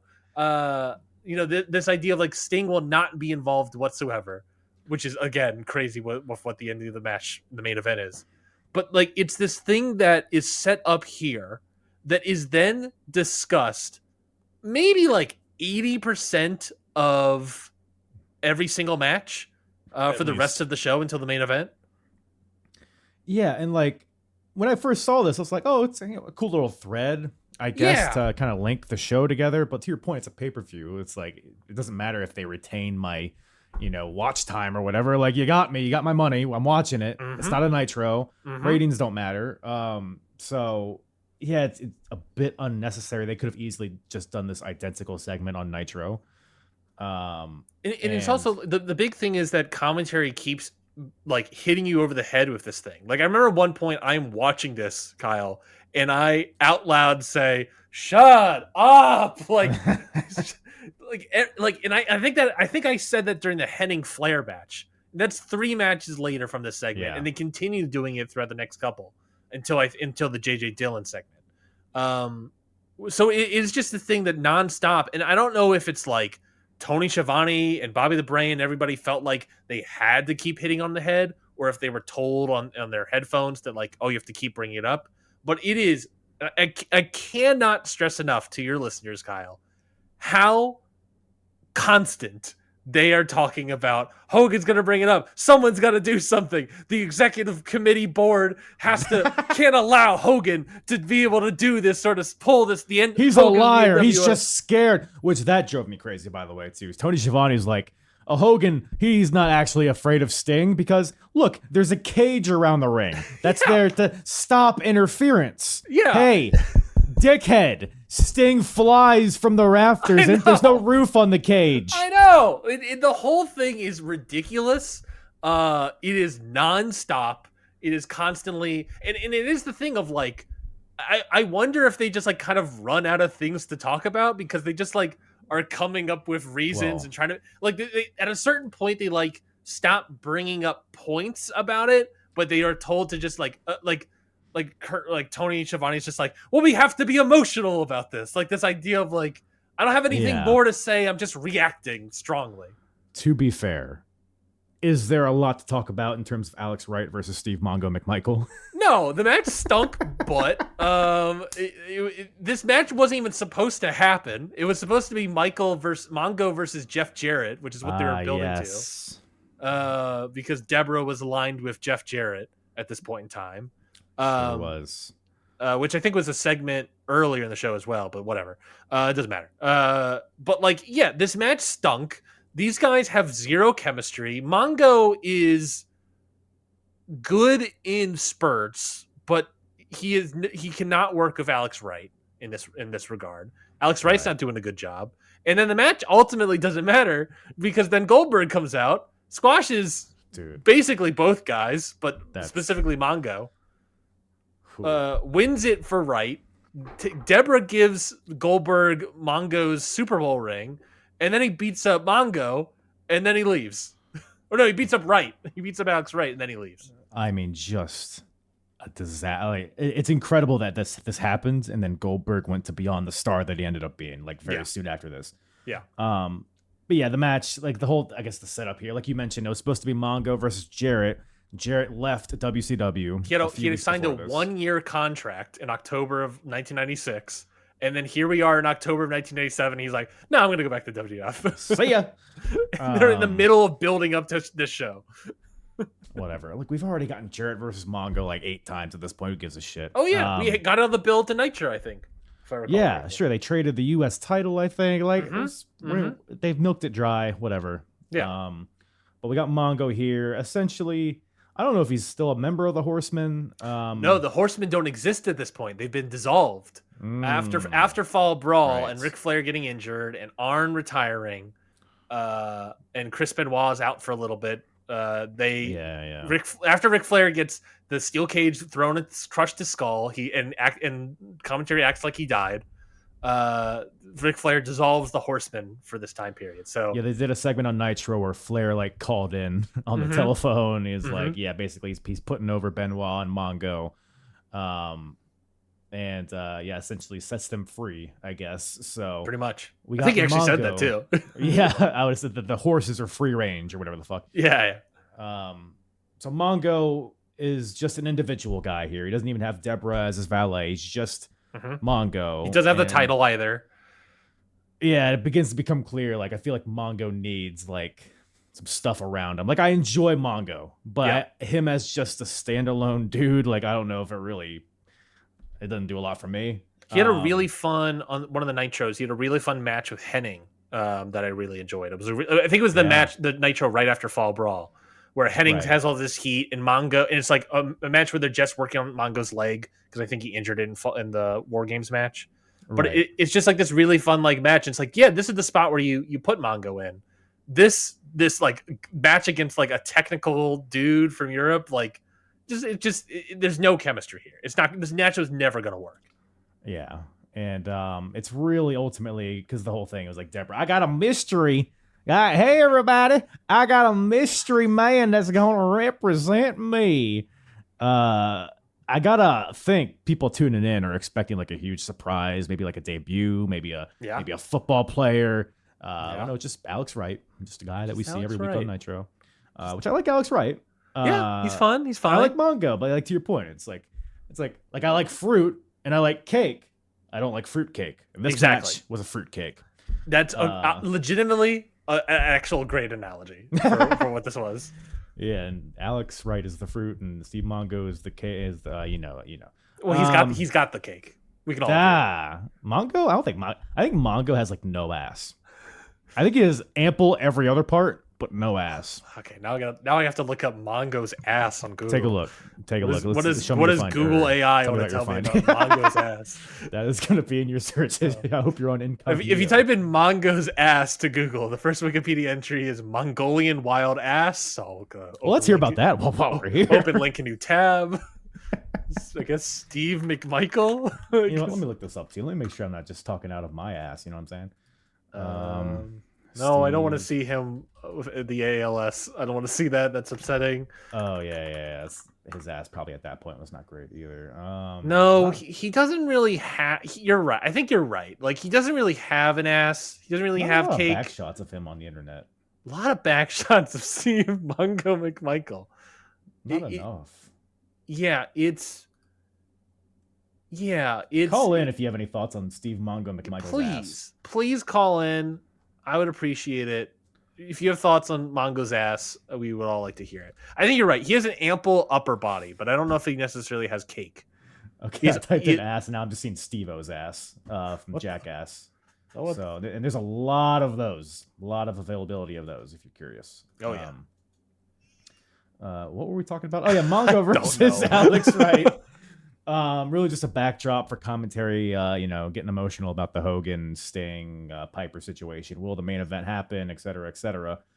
The match is happening. There's not a lot going on. Out of nowhere, Alex Wright goes for a tombstone, and then Mongo, I guess the idea is that Mongo was going to counter this into his own tombstone. A little wonky, lost you a little bit, reset, bing, bang, boom. Tombstone pile driver. Mongo gets the win. Or no, he doesn't. I'm sorry. Mongo hits the tombstone, but then Deborah distracts the ref. Oh, yeah. And making his pay-per-view debut, Bill Goldberg hops in the ring, spears Mongo. By the way, I got to emphasize this. The idea is that the ref is distracted for all of this, right? Charles Robinson, very important. Fully distracted, can't hear a single thing that's happening behind him. He can't hear anything. He can't feel Mongo's head hitting his... I guess theoretically it could have been Alex Wright doing something, but like, you're not going to take a look back, Charles? Yeah. Spears Mongo into Charles Robinson. Charles doesn't turn around. Jackhammer to Mongo. By the way, it's not a silent jackhammer. It's a like right in Charles's ear. Yeah. Hits the and also just two big guys, right? These are two ex-football players. Oh, the vibrations? Come on now. Yeah, it's just probably 500 pounds plus slamming into the canvas. And then there's a moment where he hits the jackhammer, and I think it's at this point the ref is like, "Oh, now it's my opportunity to turn around." But then I think he then remembers that Goldberg has to go and get Alex, pick him up, walk over, drop him. So like he like half turns around. He's like, "Oh no, I think I'm gonna keep being distracted by Deborah." And then the ref finally turns around. Alex is on top of Mongo. Alex Wright gets the win here. Yeah. And but more importantly, Deborah gives Goldberg Mongo's Super Bowl ring. This is very prominent because Goldberg was a NFL player himself. No Super Bowl rings to his credit, I don't believe. So all along we thought Alex Wright was the mystery man, but in reality it was Goldberg. So I do like that element of it, I guess, but the execution of all of this was it fell very flat. No, it's a bad match that again gets overproduced because of ref distractions that then doesn't work as well because of those story beats, because the logic gets thrown out the window like almost immediately with all of it. It just goes on too long. Deborah, I mean, Charles, as much as like Charles Robinson's being ridiculous and everything, I don't think like Deborah's doing enough to really like really sell distracting Charles Robinson. It's a bad match that falls apart in ring that then has a story beat that just falls apart in ring as well. So nothing about it truly works. I would imagine we get a Goldberg Mongo match out of this, right? At some point. Yes, I want to say very soon we get a Goldberg Mongo match. I mean, that just sounds fantastic. Yeah, there's no way I can see that falling apart at all. Get into it. I'm strapped in. But after that, we cut back to backstage. We got the Macho Man and Elizabeth cutting a promo, just whatever, an NWO black and white. Yeah. Classy. Yeah, even if you've never seen this, you know what it is. It's Macho Man doing his whole shtick. Which is good. You know, I'm DDP. I'm gonna beat you later. Oh yeah. And then, oh yeah. Elizabeth. Snap into it. Oh, by the way, it's Slim Jim's Halloween Havoc. Slim Jim's Halloween Havoc. Snap into the NWA. No, not the NWA. All right, easy there, Dusty Rhodes. He always calls it the NWA on commentary. Easy, Billy Corgan. Boy, howdy. Well, speaking about smashing pumpkins, this guy was wearing pumpkin-colored tights. Disco Inferno. Yes. Versus Jacqueline. Man versus woman. My goodness. Yeah. My goodness. This feud... Like, I was watching the Nitros leading up to this. I even researched it again to make sure. Yeah. This feud just popped up out of nowhere for no reason. Truly. It just was like Jacqueline came over and was like, I want to fight you. And Disco's like, no, I don't want to. And that was it. Like, there's no point where Disco is like a bully here. Like, there's no point that... Correct. There's nothing that makes me dislike Disco here. Like, he doesn't want to fight. He's not punching her. He's not kicking her. He's not doing anything. He's not touching her. Yep. Disco won the TV title on Nitro. And then before he even gets a chance to celebrate, Jacqueline comes out and poo-poos on it for no reason. Like you said, just to say, hey, I don't like you. I don't like your pants. Yeah. We're going to fight. And I genuinely don't know if they had any interaction before this. I don't think they did. Yeah. I don't think they did because Jackie was with the Harlem Heat for a little bit. And then before that, she was with Kevin Sullivan. So, okay, I want to bring this up as well. Why this match is even more confusing to me. So Miss Jackie is with Harlem Heat, who Stevie Ray is at this point in time currently injured. Correct, yes. And Booker T's around. Why is this not Booker T versus Disco Inferno for the title? Why are we doing That's so funny. Like Booker T's not even involved with the feud. I don't even think he like comes out in any of these segments where he's cutting a promo on Disco. He's just like gone. I don't think he's injured. I know I know Stevie Ray is. Yeah. But he's just like disappeared, and I'm like, why is this not Booker versus Disco? Booker wrestled on Nitro the week before this against Perfect, I think. Yeah, somebody. Yes, yeah. Why so he's around. He is around. He is not able to do anything because his tag partner's like injured. But so his manager all of a sudden is fighting Disco Inferno, kind of for the title, kind of not. Yeah, that's a great point. Also, if you're hell bent on getting Jacqueline on TV, you got 2 women's championships. You got the heavyweight women's championship, and you got a cruiserweight women's championship. Yeah, I don't even remember who the champion is at this point. I was just thinking that, and I'm like, I have to look up who. I look up who the cruiserweight champion is like once a quarter, and I always forget. It's a Japanese lady that I'm not familiar with, I think. Okay, let's see. 1997. So the world women's champion is Devil Masami. That's right. And it was Hokuto, I think, before that, maybe. It was vacant before that for almost 100 days, and it was Hokuto. Yep. Yeah, Devil Masami won the title a month earlier. They got Medusa on the roster. I know Luna Vachon was around for a little bit. The cruiserweight title is held by Sugar Saito, who again won the title a month previous. Mako Satomura has made appearances on Nitro. I mean, you can have some. You could have Jacqueline versus Mako. Like, add a little flavor. Here's the other thing.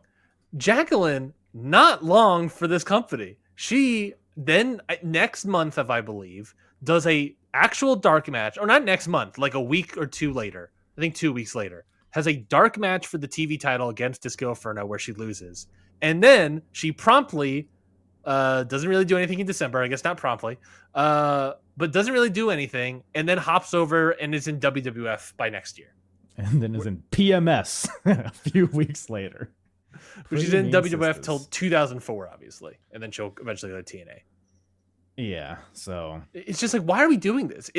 To me, it's like they're doing this as a write-off for Jacqueline, I guess. Let me check here. How long is this match? 9 minutes and 39 seconds. And I will say maybe 8 minutes and 45 seconds is Disco Inferno powdering to the outside because he doesn't want to fight. It is so much powdering. Like, look, in terms of like the story and build and all these sort of things, and like even like this show itself, where Disco's like, I'm not gonna touch her. I'm a gentleman and I'm not gonna do that. Right? Even as a heel, whatever. It's one thing. But like I get the idea of powdering out to the outside. The problem is he does it too many times where it no longer is effective. Right. You know, the rule of threes, dude. Like learn your story beats, your storytelling beats. Like, don't just genuinely, is he supposed to be the heel here? Because it's like he's bullied into the situation. He didn't want to be here. I truly do not. He is obviously he's supposed to be the heel, but it doesn't work at all because he's bullied into this match practically by Jacqueline. Yeah. He doesn't want to fight her at all, but he has to do it.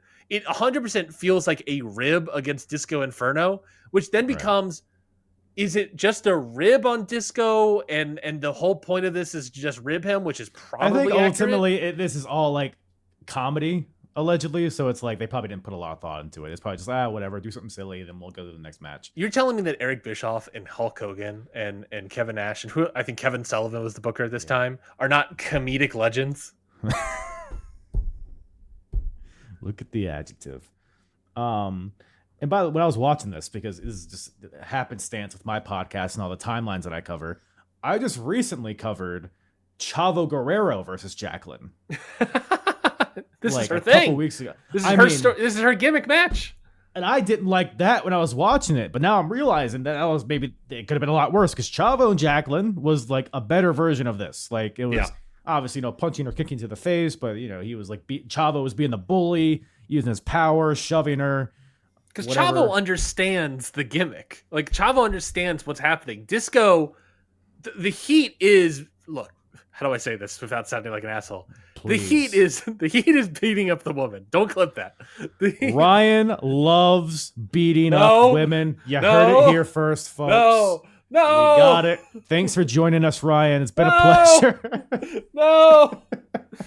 But like Chavo gets it, right? Like, that is the heat. Disco doesn't want to do it, so by refusing to do it, the match then crumbles by like the weight of, like, I don't know, the weight of not doing anything, I guess. Yeah, because it's like, okay, you want to take a powder once or twice, sure, but it's just one after the other to the point where it's like, all right, we're done. Jackie should go out there on the third powder and then beat him up on the outside, bring him back in. Like, I do think like the action where Jackie like beating him down is really fun, and the crowd's obviously very invested in that part. But it is like it is to a certain degree like she doesn't necessarily know what to do in the very beginning of all these powders, I guess. I don't know. I don't know. There's a lot of dead air in this match, and like you said, the action was not bad. Like, the sunset flip into the ring was a fun false finish, and the brawling was pretty fun. There is when it gets to actual wrestling in-ring stuff, it's not too bad. Like, it's like, this is fine, Right. Could have been a fine match, like the float over DDT by Jackie, the suplex on the floor, cross bodies off the top rope. Like, there's some fun, finishes. I think like kind of what you're talking about, the Chavo match is like, there is something here. It's very obvious that Disco, can you believe it, is not not a good enough wrestler to pull this off. Can you believe it, folks? I mean, I don't know if I can co-sign that. I mean, he's the television champion. I don't know if you heard. Put some respect on this guy's name.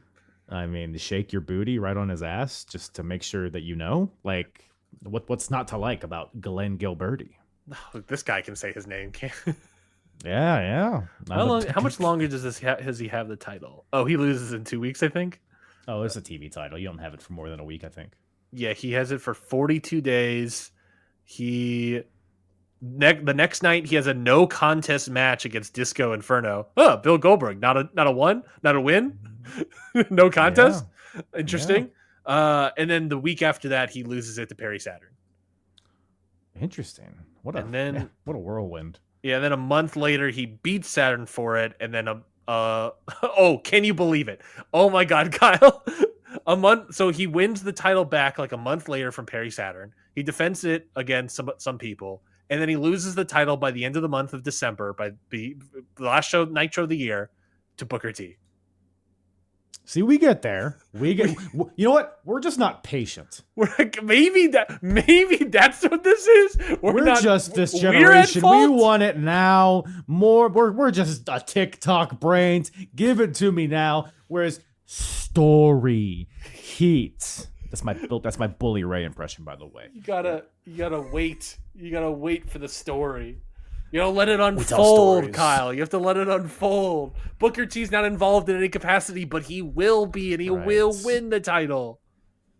We make movies, pal. And we're just jumping. I'm glad we can learn. I cannot believe that eventually Booker T gets involved, and then we're done with Disco Inferno for a bit. We're never done with Disco Inferno, unfortunately. It seems like he is the sun death of Nitro. Yeah, well, we'll move on to something I guess a little better than that. We got the United States Championship on the line. We got the champion, Kurt Hennig, versus Ric Flair. My goodness. So this is a match that I actually had pretty high expectations on, and then I remembered it's 1997, which I mean, both guys could still go, I guess. But yeah. This reeked to me, and I'm not totally sure about the timeline and what happens here. This reeked to me of like setting up for a rematch. Oh, probably. I don't know for certain. I mean, this was obvious. Like I said, I think you're right, because this was, I want to say this was Ric Flair's return match from quote unquote injury, a fall brawl. From almost dying, yes. And when I say almost dying, the following Nitro, Tony Schiavone cannot even do commentary because he's so upset. Walks out. He gives a whole speech, and then he's like, "I can't do this," and it's so funny. But yeah, anyways, it is this thing of, it definitely is like this was the kickoff as Fall Brawl, and then this is the beginning of the actual feud. This is more of an angle. Mr. Perfect comes out wearing the Nature Boy robe, sleeveless. Hulk Hogan cut it off the sleeves so that he could wear it. Sensational. Mr. Perfect, by the way, real quickly, the opposite of Gato, wearing that robe with no sleeves, the drip of that attire, it was pretty sick. He looked awesome. That he should have kept that look. I think so. But yeah, and then Ric Flair comes out without a robe because his robe is being worn by Mr. Perfect. You know, they chop. Is that the reason? Is that he only had one robe? I took it as he was intense and he didn't want to bother with the pomp and circumstance of the situation. Tomato. Maybe a little column A, column B. Yeah, column B. Yeah. But then ultimately, it just becomes like a pure brawl between these two. A little bit of like, you know, these are technical guys, so there's a little bit of that, but it's mostly a brawl. And you're right. It is, to me, it's like it is an extended angle of a match. You know, it is a 14-minute match, so there is something here. Yeah, but it feels more like an extended angle to build to whatever's next. Yeah, and I do. While the match isn't like much to write home about, ultimately, I think the context of the feud, and I feel like the hatred between the two guys was felt with, you know, Flair sprinting to the ring, which is very un-Ric Flair like. No robe, just straight business. You know, again, Perfect with the robe, the disrespect. We're following up on the big angle at Fall Brawl that closed the show. Like, there's a lot of good stuff in the feud. And, I mean, two great talents, obviously. I mean, watching Perfect sell the chop by just getting flung into the air is just amazing. It is just a lot of brawling here, ultimately. I mean, Perfect does some, like, leg work when he gets control at some points. They do a little callback because, as you know, you mentioned Fall Brawl. He crushed his head. I did like this Perfect spot. did. I did like this spot a lot. They try to recreate it with Perfect setting Flair's head up against the ring post, and then Perfect grabs the chair, tries to smash him with it, much like the cage door, but this time Flair gets out of the way, makes a comeback, and then Perfect grabs his belt and then leaves, which it felt like every match from here on out did the same thing. But Perfect grabs the belt, leaves, Flair stops him. They get into the ring. There's some moves that are like kind of done on the belt. I think Perfect goes for the Perfect Plex onto the belt, but Flair counters into a suplex. But ultimately, a weird finish. I don't know if maybe it's not so bad.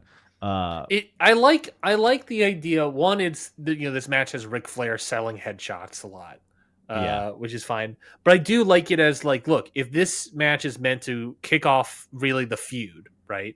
We had the angle, but this is the match that kicks off the feud.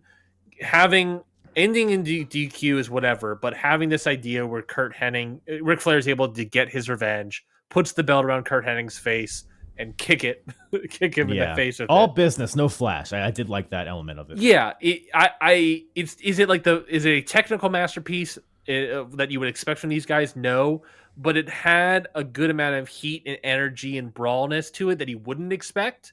That I think was well done. They're just like not brawlers, so it's like not it's not their forte. It's not Eddie Guerrero, Mysterio in terms of lucha libre. It's not their forte, but it was like I think like done effectively. It's like Flair sets up this belt on Perfect's face. I'm like, is he about to do a running like hesitation drop kick, like a Chris Sabin drop kick into the corner? But no, he just like walks up and stomps him, which I loved. Yeah.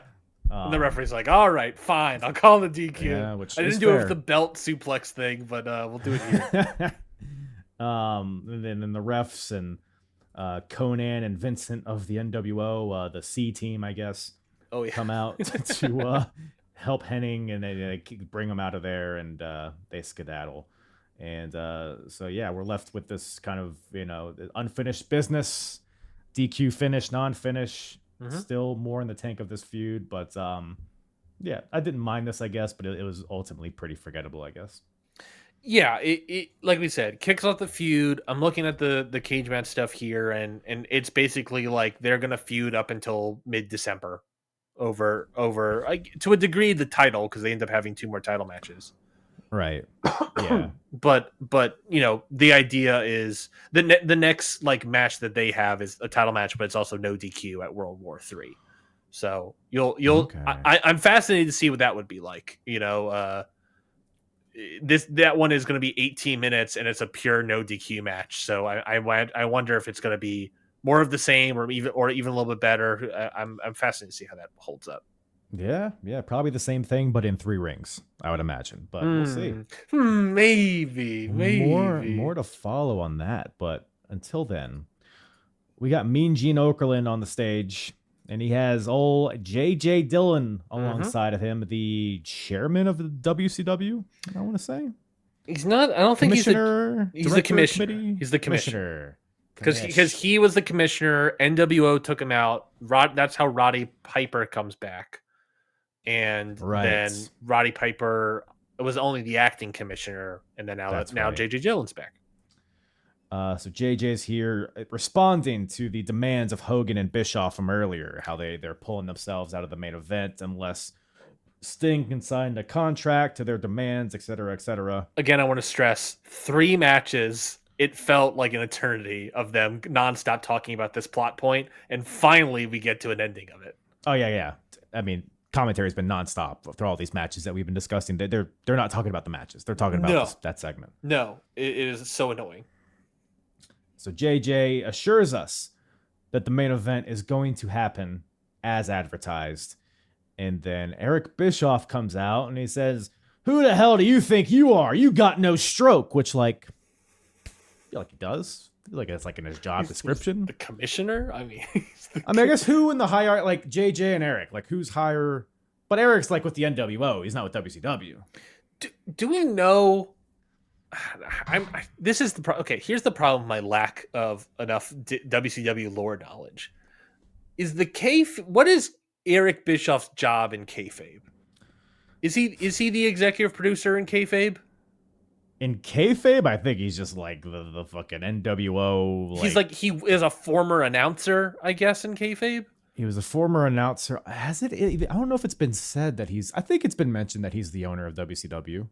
But he's not the owner. I mean, obviously, like Ted Turner is, right? Yeah, right. The he's or I think what? he's just. I think he's president and executive producer. Something. Right, he has a title. He's the guy. He's like the final boss. Yeah. Not that one.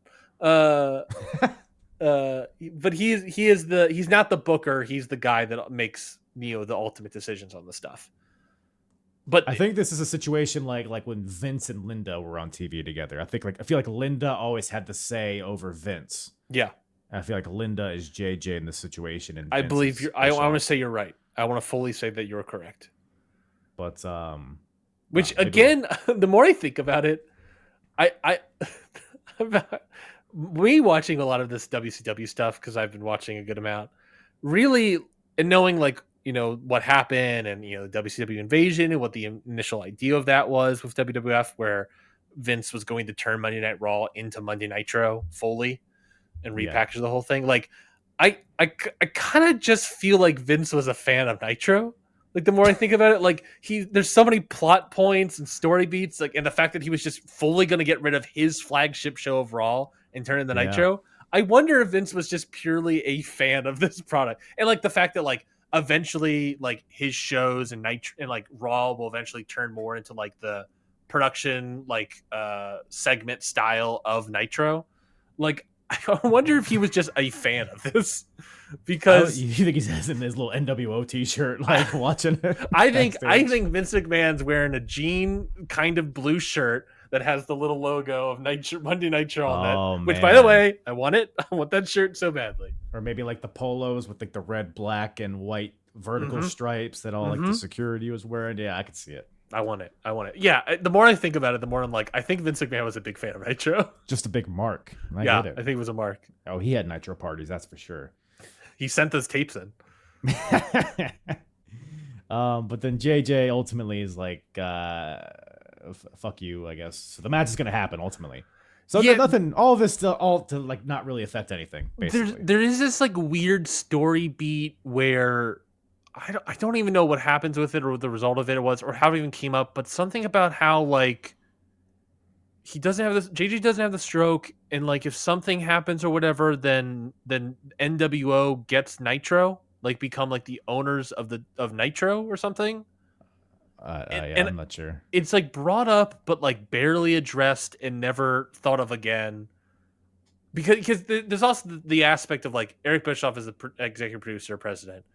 He eventually wants to like spin off NWO into like its own brand, right? Right. And so like that's I think him trying to implement the idea, but like it really goes nowhere here, and it's just like this dangling Chad thread that's out that it doesn't make any sense, and there's no follow up at all, anyways, as I recall. I mean, they do try the sold out pay-per-views. We'll try. I mean, they do them like several times, but I don't think any of them are ever good per se. So I guess maybe they tried and failed, but exactly. Speaking of which, we got after that Lex Luger versus Scott Hall with special guest referee Larry Zbyszko. You a big LZ guy?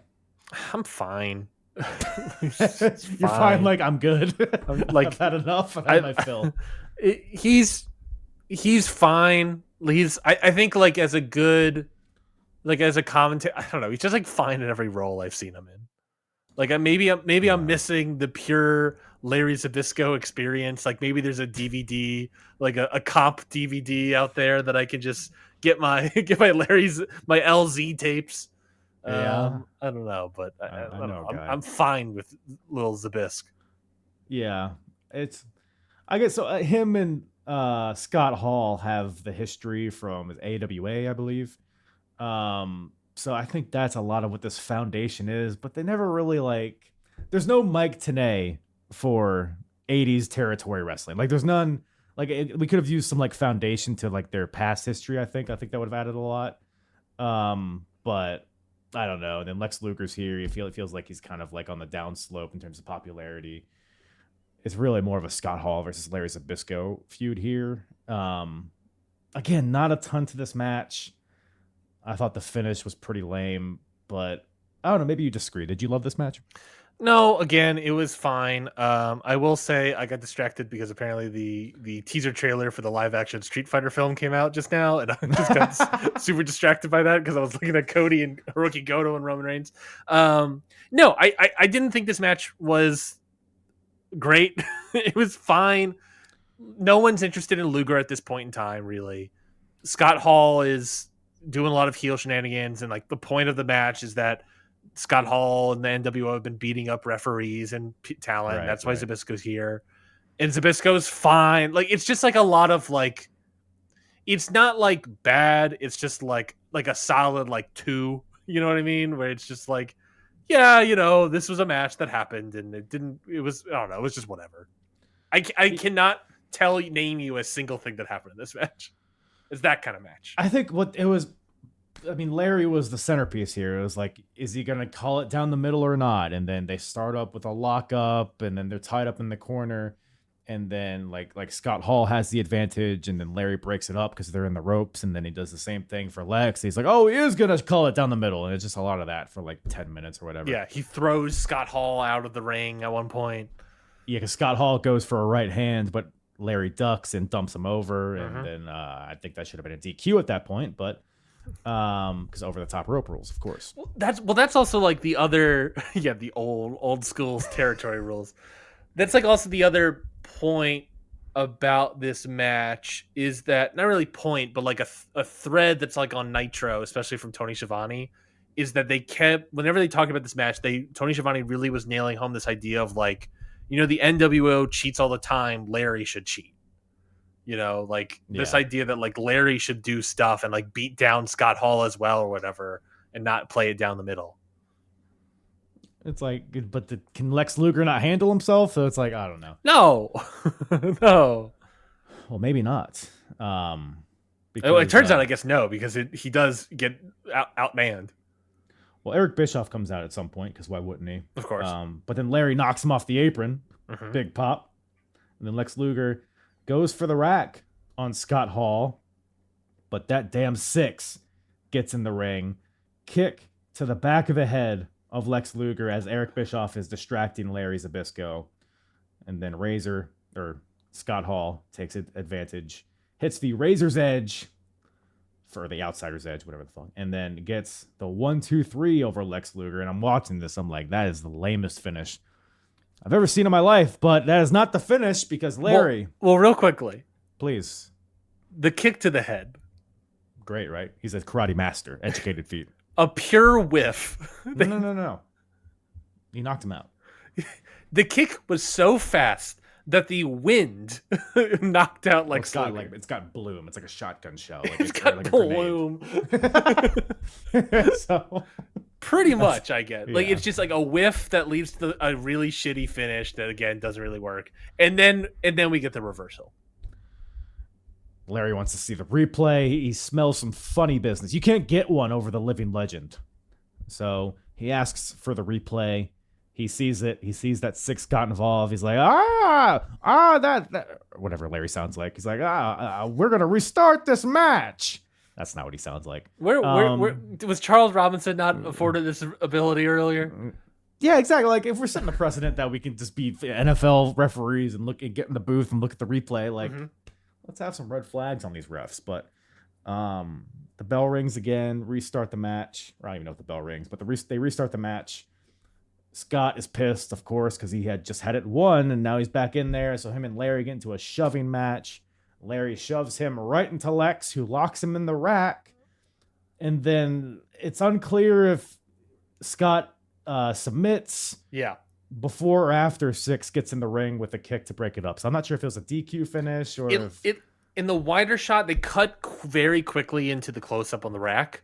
But it looked like Zbyszko like almost immediately went to ring the bell, but then the bell didn't ring immediately, and then it was very confusing on what actually happened. But ultimately, it's probably a moot point because 6 is in there. Larry will take no guff. He locks 6 in a guillotine choke. But then Eric Bischoff kick to the head of Larry Zbyszko and throws maybe a slightly better kick than Six did to Larry. Knocks him out and then steps on his chest. Razor makes a count. Eric Bischoff pins Larry Zbyszko, I guess. I don't know. This is all leading to eventually Larry Zbyszko versus Eric Bischoff. So get excited. Man, chills. It does stink that like you. Yes, it does. Moving on, we got.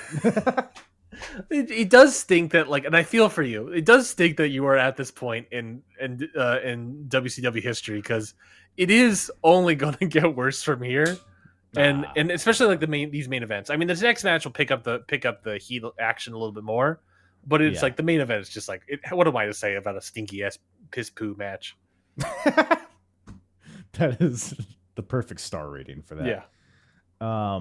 So this match is pretty much a better version of what the main event is in this show because we got a sudden death match. What's a sudden death match? It's a last man standing match. Pretty much. At one point, when Roddy Piper pitches this match, he gives it the gimmick of a Piper rules match, and he describes the last man standing, basically. Yeah, that name didn't take off, I guess. No, he was no longer the commissioner. Yeah, that's very true. So they took it away. But we got DDP, Diamond Dallas Page, taking on the Macho Man, Randy Savage. I mean, these two don't miss when they have matches with each other. The feud's been great. Just a old school feud of two guys that don't like each other. Macho poking fun at Kimberly, Diamond's gal, for was it Playboy she was posing in or something like that. So I think that was like what kicked it off, but then it ultimately just became about two guys that didn't like each other. Yeah, beating each other up so much so. Remember like that one spot where Diamond hits the cutter on Savage on the outside on the pavement, and Savage sells it like he actually died. They had to stretcher him out. Yeah, he was frozen. He sold it like he was like rigor mortis set in immediately. Love it. I mean, nowadays that'd just be a transition move, and now it's just, they killed him. Mm-hmm. He killed him. Had to scrape him off the floor. Mm-hmm. But then he got his. He returned the favor, Macho Man did, with the NWO. They beat up on DDP, on Nitro, several elbows to Dallas, and now we got the debut of this look that I believe would make a few returns. The denim jeans and ribs tape. Mm-hmm. DDP coming out street clothes for this street fight-esque match. Yeah, as it should be. Against Macho Man, which, given what happens later in this show, maybe the last match of Prime Macho Man. I don't know if this is Prime Macho Man, but he's not bad. I mean, I think for what he's doing, it's well worked. Sure, yeah. Again, another match that it's a lot of brawling. Yeah, similar to Flair and Perfect. I feel like this one had a few more layers to it. Fighting to the stage, breaking the stage. The tombstones getting broken over each other. I think there's a casket that explodes when somebody gets slammed on it. Yeah, may or may not be made of styrofoam. Nope, it's solid oak, I believe. Styro oak, of course. My mistake. Come on now. That's not what Dusty told me. It was pure plunder, baby. We called them utensils. They use now the utensils out there. Like, what are you talking about, Dusty? Dude, Macho Man takes a camera, which always stresses me out because I don't know, maybe they're not real cameras, but it's like those are expensive pieces of equipment. Like you're just going to use it as a weapon. I would have imagined that it wouldn't have stressed you out, but you would have like gotten a good amount of joy of seeing someone break a camera. Like I imagine you like right now you almost had jealousy in your heart. Well, hey, it's been cooperating for a little bit. It has. I might have just jinxed it, but for the past hour or so, it has done doing well. Next time it happens, I'm giving an upkick to it like DDP did here. So yeah, a lot of plunder, a lot of weaponry. Are you kidding me? Are you fucking kidding me, dude? God. That is the timing on that. That is absolutely absurd. You are just the biggest piece of shit I've ever met in my life. What are the freaking odds? Guz, I'm breaking it. Guz. What are the odds that happened? You could not have planned that any better. Oh God. Man, I got too confident with the camera. The camera just immediately dies. It freaking. Oh my God, that ruled. Oh, that ruled so much. Cannon, I'm coming to your headquarters and giving you diamond cutters all around because, man. Ruled so much.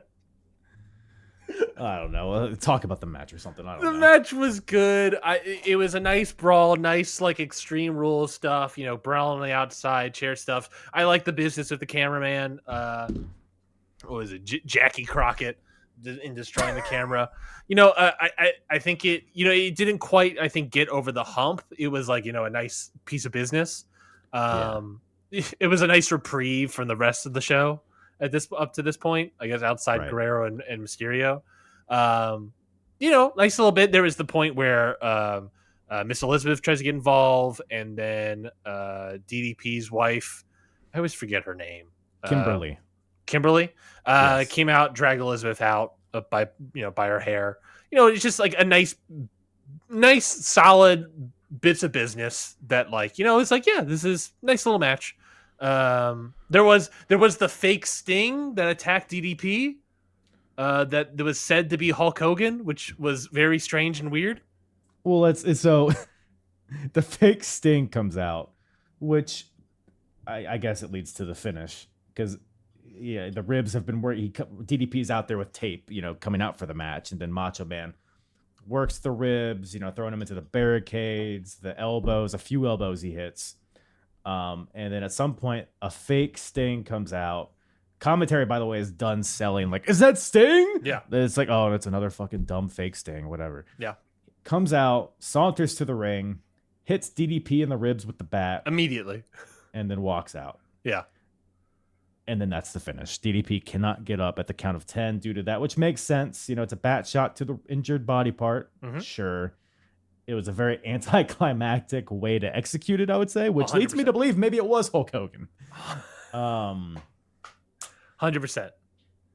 But it's fun because they didn't say it was Hogan when he first came out. It was like 5 minutes after the match ended. And it was like, you know what? I think he was wearing Hogan's boots. Yeah. Which they commentary was supposed to set up something, but they had nothing to set that up, and so they just had to bring it up later. And I believe this fake Sting was wearing paint. No, or was it a mask? I don't know. I think it was a mask. He's not gonna wipe all the paint off, but if it was a mask, I guess it's more plausible. I think it was a mask. But whatever. Macho Man gets the win here under dubious circumstances. Mm-hmm. But yeah, like you said, good piece of business here. Some good, you know, close calls, getting up at 9.99. Diamond cutters, elbows, Liz with the glass plate, it looked like, to DDP's head. So no, not to the DDP's head, but was it Liz or to the referee? Was it the referee? Yeah.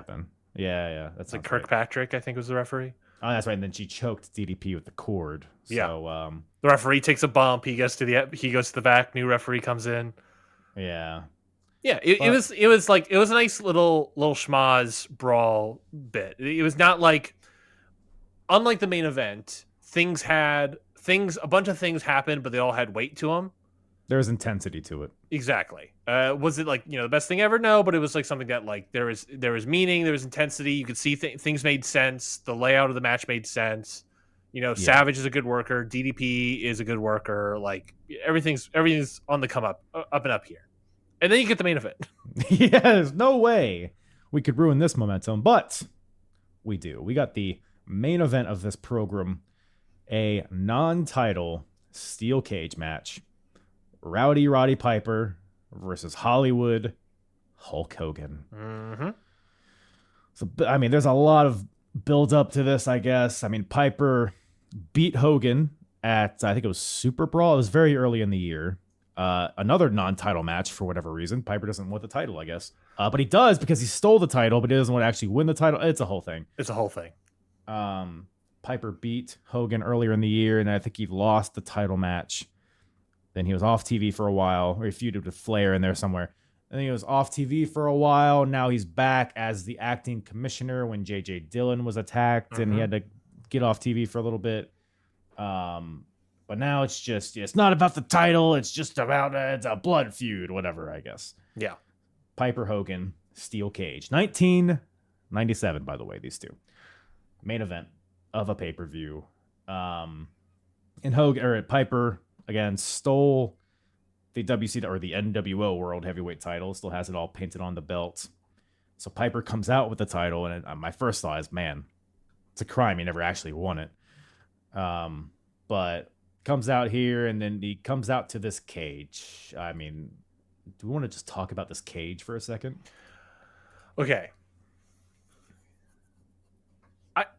Maybe this is a hot take. Tell me. It is insanely high, but I do like these cages. I do like the square cages that aren't like the fancy ones that we have now. Oh yeah, sure. Yeah, I could agree with that. They're easier to see stuff. I imagine they're easier to see in live action. Yeah. The height makes it feels like it's a Punjabi prison. I wrote in here, it's a square Punjabi prison. That's what it felt like. It's way too tall, which like I think it was like actually shoot 20 feet tall, which just makes the savage bump in the match later like insane. Yes, very rickety too when they're climbing. Very it, like, shaking back and very forth. rickety. I like the look of the cage. It's just like oh, this is too much. It feels like, you know, I was speaking of AEW Dynamite. I was present at the first one in Georgia in State Farm where it was the Cody Rhodes steel cage match. When Cody did the moonsault and he immediately regretted it and always talked about how they built it way too tall. And he was like, I don't know why we did that. He did his own Macho Man moment. Yeah, it was, you know, I like the steel cage just because it's easier to see stuff, but it is so janky. Yeah, I mean, I hear where you're coming from. I personally like a smaller cage, both with just cage matches and Hell in a Cell matches, just because I feel like that gives the impression more of like a suffocating, like you're trapped type of deal, whereas this kind of feels like, and also, by the way, this is like a Hell in a Cell style, like there's room around the ring. There's no roof, but there's like room around the ring. So really, by the way, and also the door is unlocked. You just walk out. So it's like, what's the point of this goddamn cage? This is fully just a Hell in a Cell match with no lid, and then the door is just open. You can just walk out, and that's it. Like part of the conversation that they're having early in the show is that like he doesn't have to worry about Sting because he's trapped in the steel cage, and then that when it comes to the actual match, it's not a concern at all because you can just leave. And by the way, how do you win this match? There's no referee in the ring, and apparently you don't win by escaping. No, that's a great point. What was the finish of this match, actually? Because now I think about it, what was the finish? I don't think commentary knew either. I think they were under the impression of like, if you escape, you win. Yeah. So, whatever. The match opens, they're brawling around the ring. There's not a lot of much happening. Like I do like Roddy Piper with the casual eye pokes and the being a heel but in a babyface way. Like there's some fun stuff. Hogan climbing the cage to try to get out, but Roddy low blowing him to stop. So he's still the same guy that he's always been. So there's some good stuff in the beginning, but then they fight their way to the outside through the door that's unlocked. Of course. And it's at this point Tony Schiavone's like, oh well, they both went out at the same time, so the match isn't over. Because I think he's still trying to figure out how you win. They fight to the outside, which, again, just gets rid of the purpose of a cage match. But then Hogan he crotches Roddy on the barricade. He tries to leave, Hogan does. But he's stopped by Sting. Or is it? No, it's not. So the actual Sting signed that paper. He's busy cleaning up the garbage of the arena. Like he's selling popcorn, I think. Selling popcorn. So Hogan runs back to the ring, or Roddy brings him back, and they just do shit for a little bit. I don't know. It didn't feel like there's really any drama in this match. Can I? Yeah. This. So two things. One, like I said about the Savage, Page match is that match felt like, there were things made sense. There was weight to stuff. This just felt like the classic phrase of a whole lot of nothing. Right. A bunch of stuff is happening in this match, yet all of it immediately leaves your brain as you're watching it. Right. And the second bit I want to do is, can I read this writing from Dave Meltzer regarding his review of the match? Please. Because this is when Dave used to like give his thoughts and opinions and everything, and now I feel like he's scared sometimes. He's going to get dunked on by people. Sure, but this is like so good. This is his sentence. This match was a slow motion battle of should be extinct dinosaurs who can come across great on Nitro doing interviews, but when they were put in the ring with all the hype, the lack of heat showed they are having a hard time fooling the public that they can still wrestle. Yeah, I mean, nothing sums up that match more than that quote. They can still talk. Obviously, they can still talk, but they can no longer wrestle. And there's just so much shit that's happening here, and it's so slow too that it is just a whole lot of nothing. Yeah, it's weird. I don't think they're hindered by like age. Like I feel like they're moving at a pace that they've always moved at. Sure.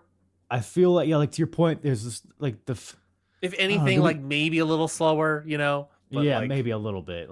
But Hogan's being the chicken shit, so it adds a bit of a different. I don't know. Yeah, let me see if I can try to find out how old these guys were. I bet you younger than you think. I bet as well. I bet you they're both in their 40s. That is probably true. But go ahead. I'm gonna do some math. No, yeah, please.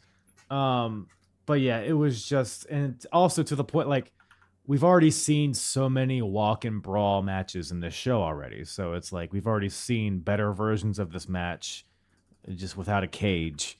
And also, by the way, there's no title on the line, so who gives a shit who wins? Yep. We got the match with Sting already announced, I think, at least alluded to, so we got that on the horizon.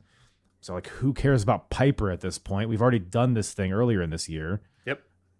Multiple times, I want to say, during the year. Yes, he escaped from Alcatraz. Like, we did the whole thing. Piper's 42, Hogan's 43. I mean, that's wild. That's crazy. I mean, still, I guess they're in good shape aesthetically, I suppose. Maybe. Who is 40? Let me look up 40-year-old wrestlers. Let's see. Who is currently 43 years old? That'll be our comp here. Eddie Kingston, Damian Priest, LA Knight. Who are some other Natty Neidhart, Chris Sabin, Naito, Jeff Cobb, JC Mateo. How can we forget? Yeah, I mean Rocky Romero, Shingo Takagi. Is no one wrestling like Shingo Takagi out here? God damn. Man, it could have been Hogan versus Shingo, but maybe in another universe. But yeah, and there's a point in this match where Hogan hits like a big belt shot to Roddy and then hits the leg drop, and then the crowd doesn't react at all, which is a testament to like how it's been built, this match. That was a thing I picked up on Nitros, where NWO is still very over, but Hogan isn't really as over.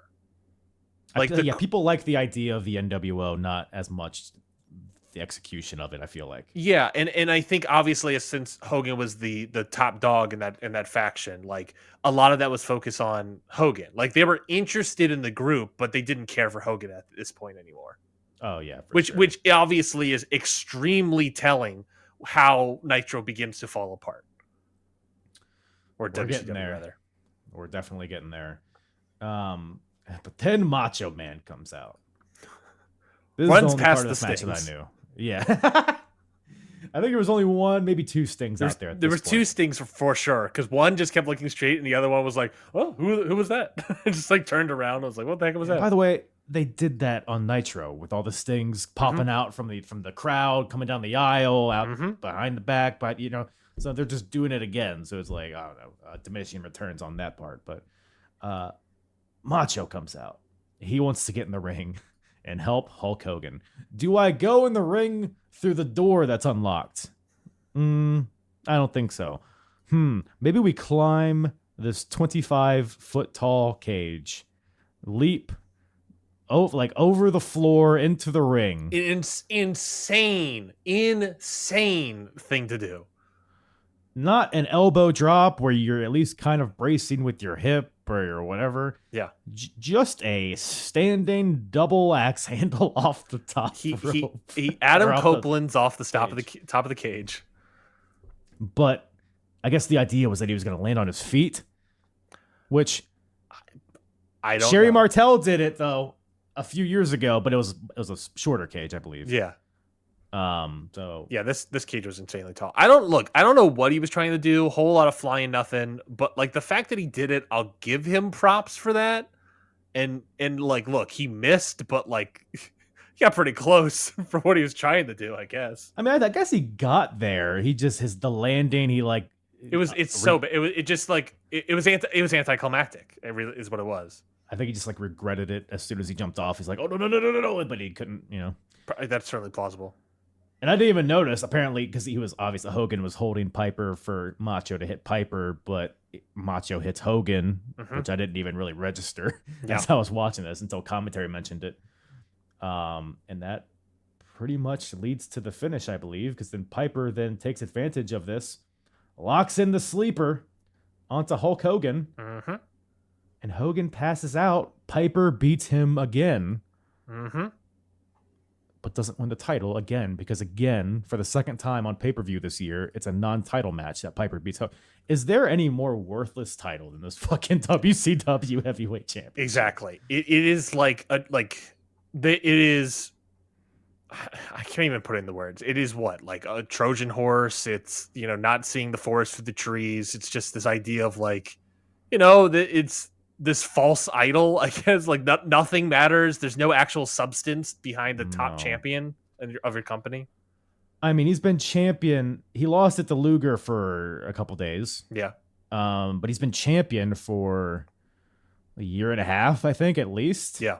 Outside of when he lost it for a week, and he's defended it probably less than 10 times. And whenever he loses, it's in non-title matches. And he loses all the time, so it's like, am I threatened by you? Or it's like I said, it's this false idol. It's a guy that's like that. It is this guy that is a loser, but he just keeps holding the belt because he's a politician. Huh? Oh no, not my Terry Bollea. That's not who I know him as. But yeah, so Piper wins, but then the NWO gangs up on him. They handcuff Piper to the cage. Crucifixion style. Yes, hands out. Hogan and Hogan. One of the fake stings was in there, I guess, on behalf of Piper. I guess he was a good fake sting. Yeah. But then Hogan like shit cans him, but his mask flies off in the process, and then Hogan takes his mask, puts it on, beats up Piper. I think he whips him with his belt or some shit. Very funny looking, though. Very funny. And then a fan comes in. Yes. Climbs the cage with Sting face paint on. So we're led to believe he is a Sting fan. He's coming to the aid of Piper, but he is quickly thwarted. Did you buy this as a real fan at all? No. Yeah. It is like, it's such an obvious plant. Camera was right on him as soon as he was climbing that cage. As soon as he started climbing the cage, they don't actually break up anything. They're just beating him up once he gets in. And he's selling the punches. The punches are worked, like the classic Hogan worked punches. Hogan punches, yeah. It's just like, it's nothing about it is working. It is the Mongo Alex Wright match where it's just like, kind of a crap. It's just kind of this crappy match that then has this post-match angle that just doesn't really work, and it just doesn't quite get there. And you're like left with what am I supposed to do with this? Yeah. NW wins. LOL. Basically, is the. I mean, they didn't, but they did. I guess they did and they didn't, and that's NWO's story. I feel like. Yeah.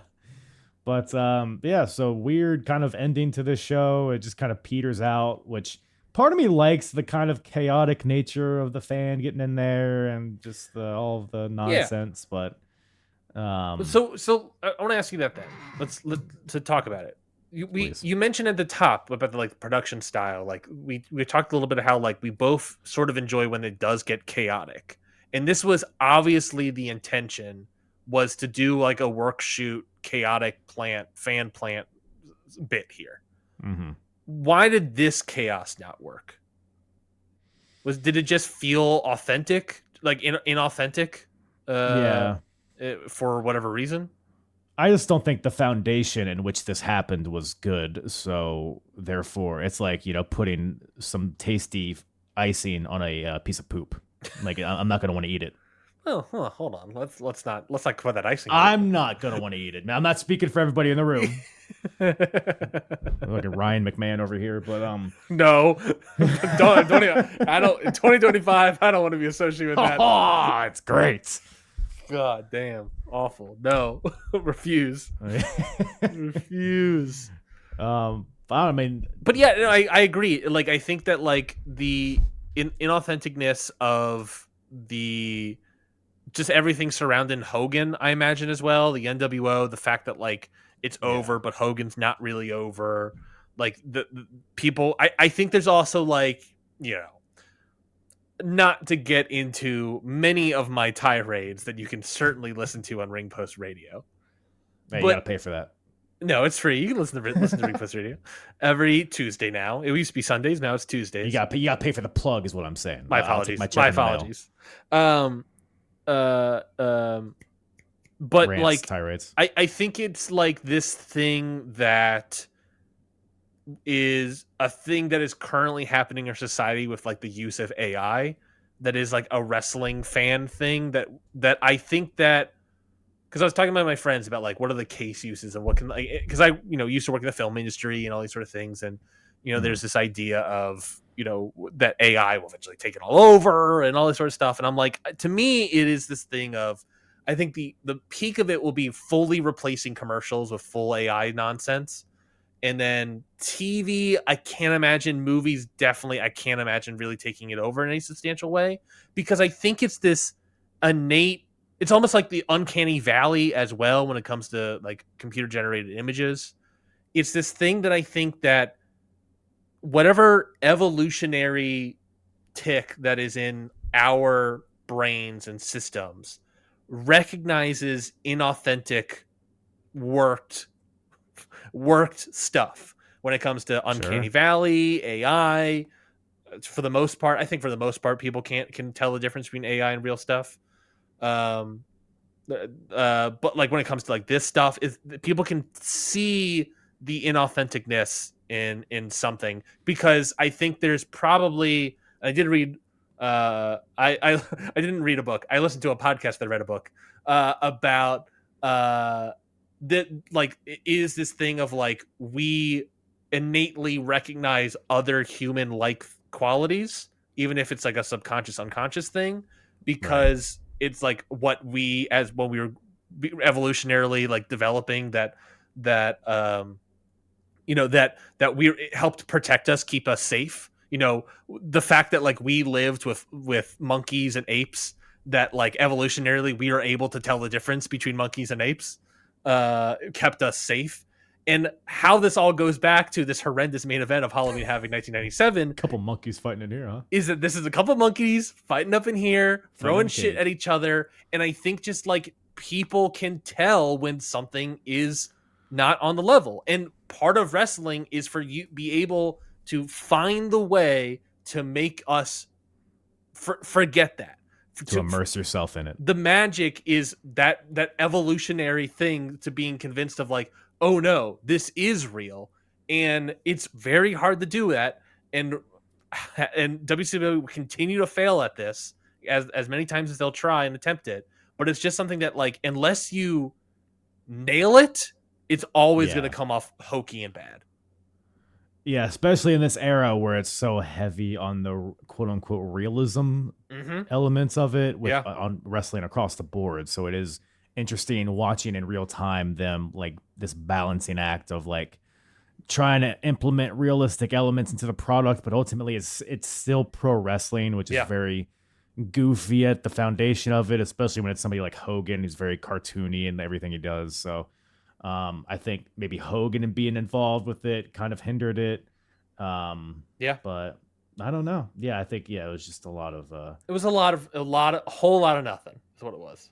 Whole lot of nothing. But I'll tell you what is not a whole lot of nothing. Ahmed Johnson. So that brings us into the next portion of the podcast. He's a whole lot of arm pads and knee pads. Oh man, there's nothing there. But he's like the appreciate you once again. He's a Stay Puft Marshmallow Man. Burt Marshmallow. But yeah, appreciate you, Ryan, coming on to the program here. I like Burt Marshmallows, but always a pleasure having you on here. Talk a little old school or wrestling. Of course. Always happy to come back. Where can everybody find your beautiful voice, listen to your beautiful voice, and lick you on the cheek and tickle your belly button? Well, there's my OnlyFans, of course, to do those latter things. In the description, folks. No. So I have 2 podcasts. One of which as I on here, and I'm a professional, I keep trying to tease throughout the show. Ring Post Radio is a show I do with Scott Edwards. Every Tuesdays now. We just actually, I don't know exactly when this is coming out, but we just turned into next Wednesday. Perfect. That's just turned into a Tuesday show. So go to the Count Out Wrestling YouTube channel or wherever you find podcasts. Listen to Ring Post Radio. We discuss wrestling around the globe. We're getting to the year end, so we're going to start having a lot more like a year retrospective discussions about wrestling. Silently, our podcast has become about movies and televisions because the industry is collapsing, and somehow it just barely affects wrestling, kind of. So there's that. There's also The Ballot, where it is my podcast where I discuss new people that hop on to new nominees, I guess, that hop onto the Wrestling Observer Newsletter Hall of Fame ballot every year. I'm entering my 3rd year of doing the show, 3rd season, the 2026 season, where we have a plethora of new people, interesting names from around the globe, and a couple of people that you have certainly heard of. Kyle's been on the show before. Yes. Go check out his episode. We had a great season last year as well. There's what's kind of great about it is that to a certain degree, the content is evergreen, because a lot of these careers are, done and dusted. There's a legitimately great episode piece that we did that was sort of a collage of audio regarding Sabu. That was great. That was the most highly listened to, well-regarded episode from last season. And that was a great piece if you want to listen to sort of, the reactions to Sabu passing and then sort of the whether or not this guy is a Hall of Famer. And if I recall correctly, Kyle, you submitted a piece. I sure did. And a bunch of other people submitted pieces from Voices of Wrestling, from just various other sites on the internet.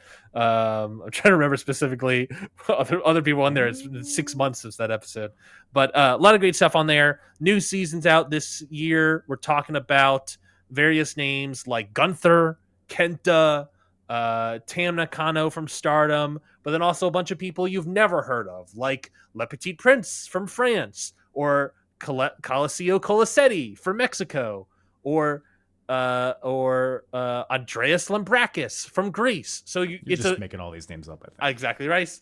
It's a show where we're going to talk about the potential Hall of Famer level careers of these wrestlers, and a way for you to learn so much about the world of professional wrestling that you might not even think about, not even know about. Most people probably know nothing about 1950s French catch wrestling. Well, guess what? You'll certainly learn something from the sheer amount of great guests we've had on the ballot. I mean, you're assuming. I mean, most of my audience are 80-year-old French people. So my apologies. Big Rene Dupree podcast. Oh boy, your Spotify Wrapped come out, and it was all of your people listened to the Cafe de Rene. Cafe Rene. It's just 5 episodes that are my top songs. He stinks. Did you have any thoughts about people that went into the Hall of Fame? I don't know if you saw who went in for the 2025 class. Did you have any thoughts about those people? I don't think I saw it. I can pull it up here. Yeah, I can also pull it up too. So the 2025 cast, there's a bunch of people that I'm sure you have no idea who it is because I barely know who they are. Raul Paoli, who is a promoter in French Catch. Bobby Bruns. So this is the rest of the 2025 cast. Bobby Bruns, Sabu, Cody Rhodes, CM Punk, Darrell Dixon, Grand Hamada, and Spiros Arion. So I'm sure the people that you have heard of, CM Punk, Cody Rhodes, and Sabu, possibly Grand Hamada. I don't know. Grand Hamada. What do I know him for? I think he made an appearance in TNA, I believe. Ooh, maybe. Grand Hamada. I've definitely heard that name. He might have popped up in ECW as well. That could be. Let's see here. If he did, it was very brief, according to his Wikipedia. Yeah, he mainly worked in Japan and Mexico. He was well known as like the grandfather of the Puro Lisu. I can never pronounce the word. Puro. I never knew how it was pronounced. The Lucha Puro Russo. Puro. Oh God, people are gonna kill I've me. only seen it typed out. I've never heard anybody say it. But he's like he's the innovator, the creator of that, basically. Yeah, he was in ECW in 97 and 98 for a couple matches. Okay, and he did pop up in TNA. Oh, he did pop up in TNA. I guess it wasn't prominent enough. No, that's totally makes sense. Well, next time you're on here, we'll do a Grand Hamada TNA retrospective. I think that'll be a big episode. Very quick. But yeah, CM Punk, Cody Rhodes, Sabu, the people that your audience probably know a lot about, they all went into the Hall of Fame. They're officially Hall of Famers. So yeah, it was exciting to hear about that. I'm surprised Punk wasn't already in. He was on for a while, and I think what kind of kept him off was like him. Oh, can you get taken off? Yeah, you could fall off if you're on for 15 years. That's like the Baseball Hall of Fame, I think, where it's like if you're on for 15 years and you don't get over 50%, you can fall off. Or if you just get under 10%. Punk was on. Punk did solid enough. He was obviously gone and out of wrestling for several years. And then once he came back, that's what really jumped him up a bunch. Because plus it was like there was also a lot of other like big names that were pumping up, and so just Punk wouldn't get enough voting share. And then once he came back and he was just like big star, massive ratings draw, great worker. It was like, oh yeah, okay. Now that Roman's out, Roman's in, okay, we can throw Punk in now. Yeah, no, that makes sense. Yeah, long overdue, I would say. Agreed. Shout out to those guys. Hamada, Suzuki, who's the French guy? No, the French guy wasn't on there. Raul Paoli. He's a French guy. Raul Paoli. Yes, the basically like the French promoter of those days. But yeah, why don't you take us out with your best Raul Paoli impression? Hello everybody. My name is Raul Paoli. I went such an asshole. I went to the cafe. I went to the cafe Rene, Cafe Rene, and I ordered a croissant. How's that?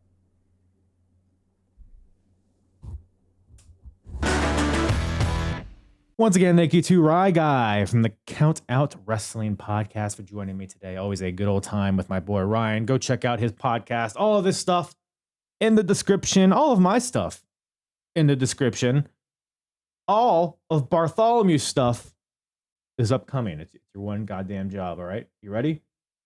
Bartholomew, hit that tasty jingle, you son of a bitch. WCW, ECW, WWF, who's the hardest promotion? Eric or Vince or Paulie? I think we can agree, though. Heck Myers is the shit. Alrighty then. The hardest promotion battle of 1997 continues. WWF versus WCW versus ECW.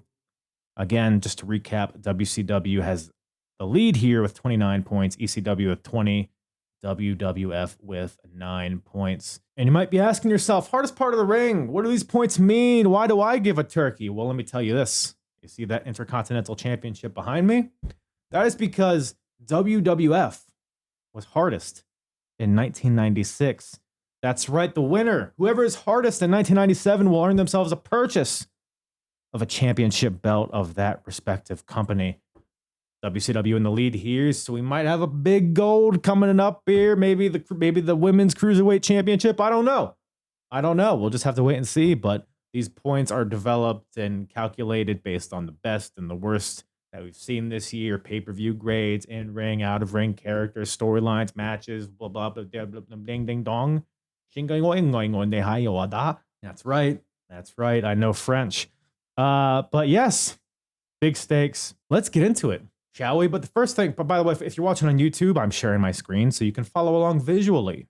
And if you're listening on audio, I will walk you through it as well. Don't you worry. Don't you worry, Susan. But the first thing we got to do is grade this show from a scale of 0 to 100. What are we thinking for Halloween Havoc, gang? Very interesting one. My heart says it's like in the 70s, just out the gate. Because it's like a lot of, when I grade these shows, a lot of the criteria, or a lot of like what drives the grade for me, is did I have a good time watching it? Not so much like the nuts and bolts of it, like how many good matches, how many stars, yada yada yada. It's like, was it a pleasant experience watching? Did I have fun? Because ultimately that's what wrestling. We get into all of the analysis and all the other hokey bullshit in wrestling. Did you have fun? Yes. Well, then they succeeded. Ultimately, that's what it comes down to. I had fun, for better or worse, watching Halloween Havoc. And Ray and Eddie alone makes this deserve a decent grade, at least like a C grade. Everything else, let's see here. Let's see. Where do my fingers go? Sometimes you just got to put your fingers over the keyboard and see what numbers it kind of magnates to. What is the verb for like magnetic pull? It just pulls me in. I don't know. 75? Question mark? Let me put that on my tongue and see how it tastes. 75 for Halloween Havoc. Fall Brawl got a 76. Was this better or worse than Fall Brawl? Better question is, what the fuck happened on Fall Brawl? Let me pull up the old cage match ski just to refresh Daddy's memory here. 1997 cage match. Bang, bang, boom. Card. Eddie Jericho. That was good. Alex Wright, Ultimo Dragon, Dean Jarrett. Okay, yeah, this is a pretty good show. Mortis and Wrath versus Faces of Fear, DDP, Luger versus Macho Man and Scott Hall. War Games. Okay, this is a pretty good show. You know what I'm thinking, man? It's close. It's either like one below Fall Brawl or one above. I think just based on how Fall Brawl, I think, was more consistently good throughout, I'm going to give Fall Brawl the edge, but I think Halloween Havoc's right there. So I think 75 is fair. I think a 75 for Halloween Havoc is fair. And what we do now, we refresh this and we look at which promotion has the highest average grade for their shows. Coming into this, ECW had the highest average grade. Coming out of this, ECW still has the highest average grade, but we got WCW on their tail. So ECW has an average grade of 73.14. WCW has an average grade of 71.30. And WWF has an average grade of 64.60. So therefore, ECW maintains those points here. So we go back to the overall scoreboard. Best pay-per-views / special events. Highest average score. ECW maintains those 15 points. So no change to the scoreboard yet. Let's progress on here. Best TV product, WCW is what we're tracking. WCW is where we're going to leave it. Nitro is a very good show. It's a fun show. It's an engaging show. WWF, Raw is a bit flat. ECW is kind of just inconsistent. It's a lot of times just highlight packages, et cetera, et cetera. Some good promos and stuff, but just not a lot of meat on the bone with the ECW TV show. So yeah. Best TV, WCW maintains those 15 points. Best in-ring product, again, we are tracking WCW as the best, and I think we are going to leave it there. Also, best out-of-ring, WCW we're tracking. WCW, they're trying shit. You know what I mean? That they got a lot of stories going on. Not all of them are good, particularly. But the NWO, as much as we want to poo-poo it sometimes, like it's still hot at this point. You look at the crowd, Fans are rabid for them. You got the Goldberg storyline kicking off. You got, the Ric Flair, Kurt Hennig stuff is really good. DDP Macho Man. All of this, by the way, is good out of the ring and in the ring. Whereas WWF, yeah, you got Austin and Brett and Shawn. Everything good kind of revolves around those guys at this present time, as well as pretty much the entirety of 97. So, yeah, WCW maintains those both best in ring and out of ring. So they maintain those 20 points. So no changes to the scoreboard yet. But here's where it gets spicy, ladies and gentlemen.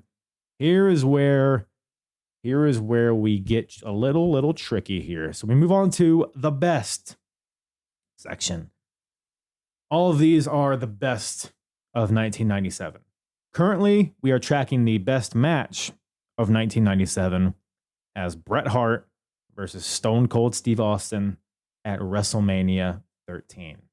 The question here, everybody, ultimately, this might decide this criteria, ultimately at the end of the year. What match is better? Hart versus Austin at WrestleMania or Rey Mysterio versus Eddie Guerrero from Halloween Havoc 1997? I feel like if I asked 100 people, I'd probably get 50 answers and one choice and 50 answers and one choice. You could really go either way. Because both were mechanically good in ring, also had good stories coming into it, and executed those stories beautifully between those ropes, between the bells. Damn, dude. Here's the thing. Here's my thinking, right? Honestly, when I'm going to be honest with you guys, my full heart came into this. I was expecting to leave it as Bret and Austin. Because I think Bret Hart and Steve Austin had a touch more intensity and more star power. The star power being the main thing, because Austin was on the come up. Bret Hart was transitioning into, a different character. You just had a beautiful kind of meeting at this kind of fork in the road between these two guys. And it just created a great story out of that explosion of that collision. In addition to the match itself, the intensity, the blood, the finish, it's WrestleMania. A lot went into making that match great.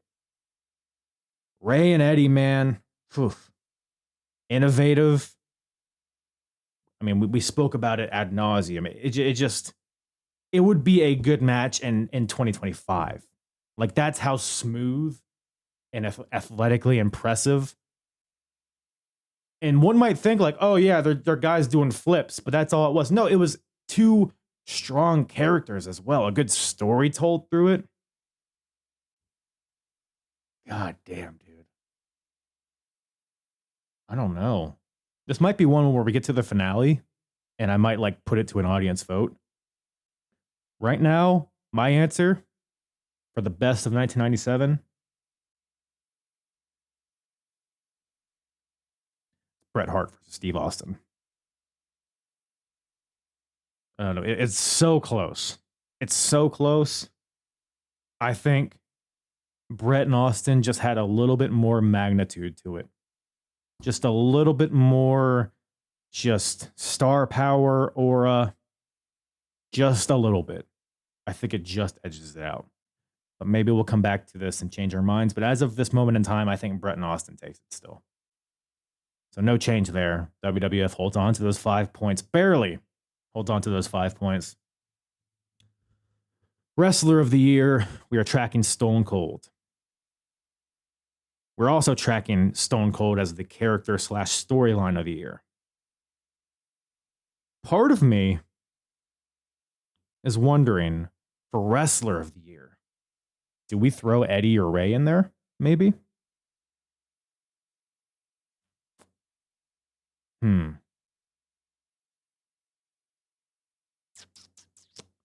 It's a great question. Because here's the thing, Steve Austin breaks his neck in August and doesn't have any At least from what I understand, he doesn't really have any like worthwhile matches from that point on in 1997.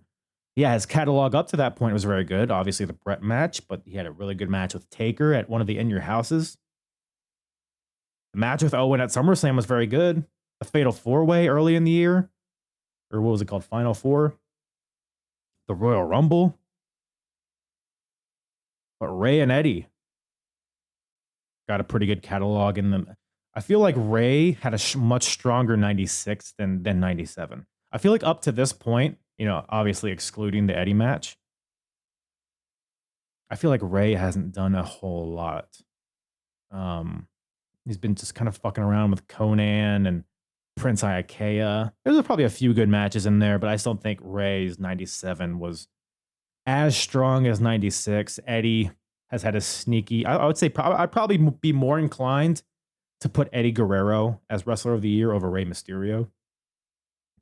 Both the Halloween Havoc match, the match with Jericho at Fall Brawl, the ladder match, it sold out. You know what? I think, do we go Eddie? You know what, man? Fuck it. We're going to go Eddie Guerrero. We're doing it. I just don't like seeing Stone Cold having the monopoly on both of those criteria also. But I think Eddie Guerrero, ultimately, I don't know if I spelled Guerrero right, but but here we go. WCW steals 5 points from WWF. The rich taken from the poor. WCW already in the lead. WWF was in last place. And now that discrepancy has been extended here, unfortunately, for the World Wrestling Federation.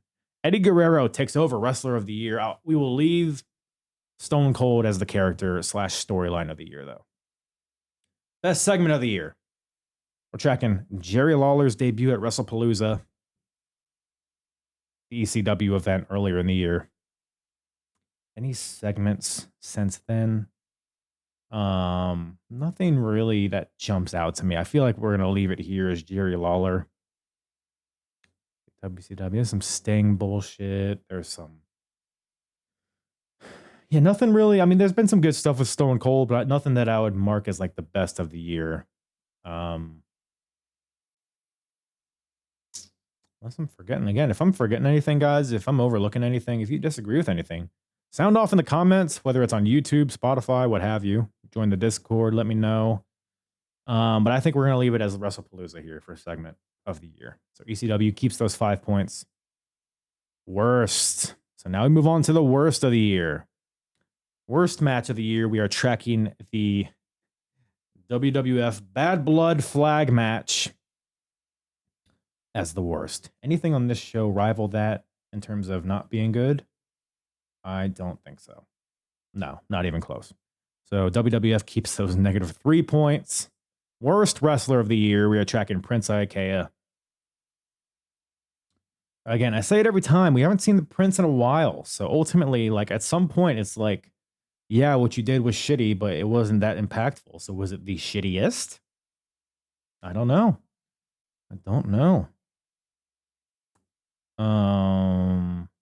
Who else would be worst of the year? Nothing. I mean, anyone from WWF? Trying to think. You could do like a Savio Vega.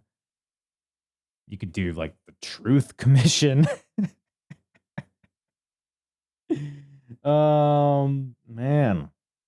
Suck me dry. I don't know. I feel like there's somebody from WWF that you could throw into this. Not that they need more negative points, but well, we'll leave it as Prince Iaukea from now. I think that's going to be a big one that we kind of, in the finale where we review the entire year, maybe someone else comes up. Nobody else really comes to mind for worst of the year. So WCW and Prince Iaukea maintain those -3 points. Worst character / storyline of the year. We're tracking the Honky Tonk Man, Billy Gunn, Jesse James situation. I will say we have reached the point in the timeline where the Rockabilly has turned on the Honky Tonk Man, and we have officially the birth of the New Age Outlaws. which I would bundle that in with this whole storyline. So ultimately it comes out like they have some good stuff coming out of it. I think maybe we should wait and see because I haven't really seen it with my own eyes, but I know what it results in. But in the year of 1997, is it good? Maybe that's a wait and see situation. But I have a feeling this is not going to hold by the end of the year. But what's worse? Is it Goldberg taking the Super Bowl ring from Mongo? Is it what else? There's got to be something bad, right? There's got to be. The Brian Pillman Goldust stuff was pretty bad. You know what?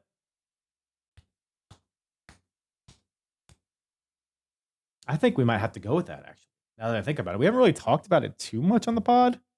I mean, we did a little bit in previous shows, but the whole Brian Pillman, beating Goldust on pay-per-view and basically winning the sexual services of Goldust's wife and him filming it in a hotel and then they're playing it on Raw. And obviously it never came to a conclusion, unfortunately, due to Pillman's passing. And then I think there's some weird stuff with Goldust coming out of it.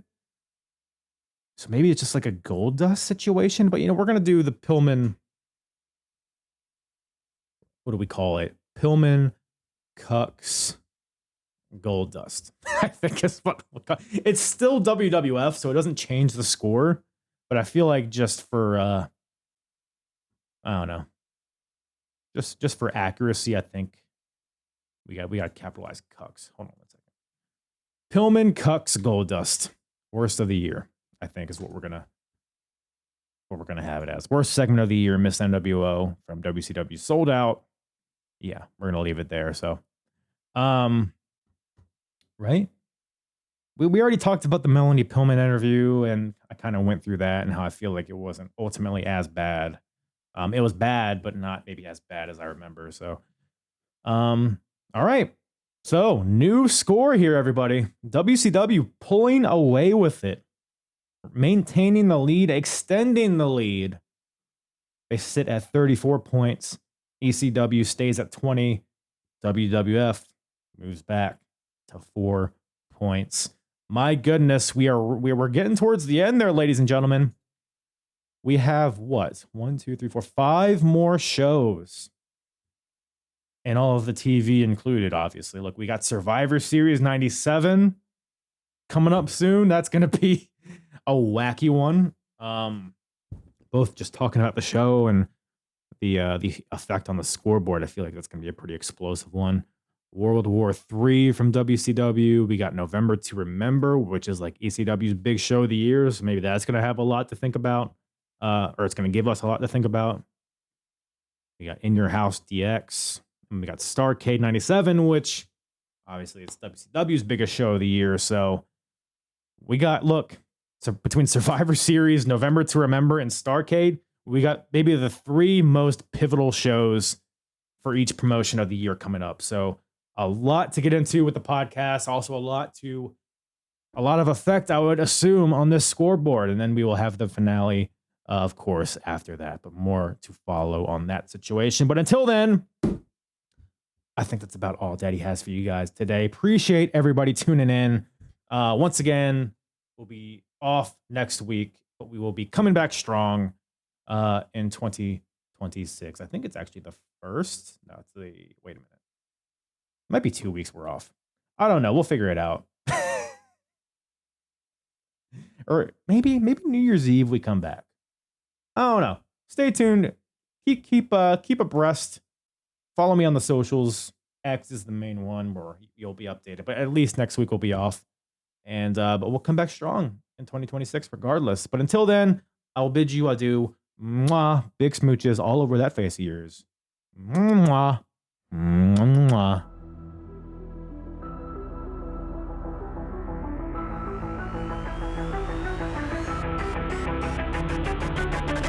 I'm hard. Yeah. the hardest. Talk around and disregard it. Strip you off the ground, show you what heart is. Standing strong and proud, nothing can knock it. Let's get it started. It's the hardest. Talk around and disregard it. Strip you off the ground, show you what heart is. Standing strong and proud, nothing can knock it. Let's get it started.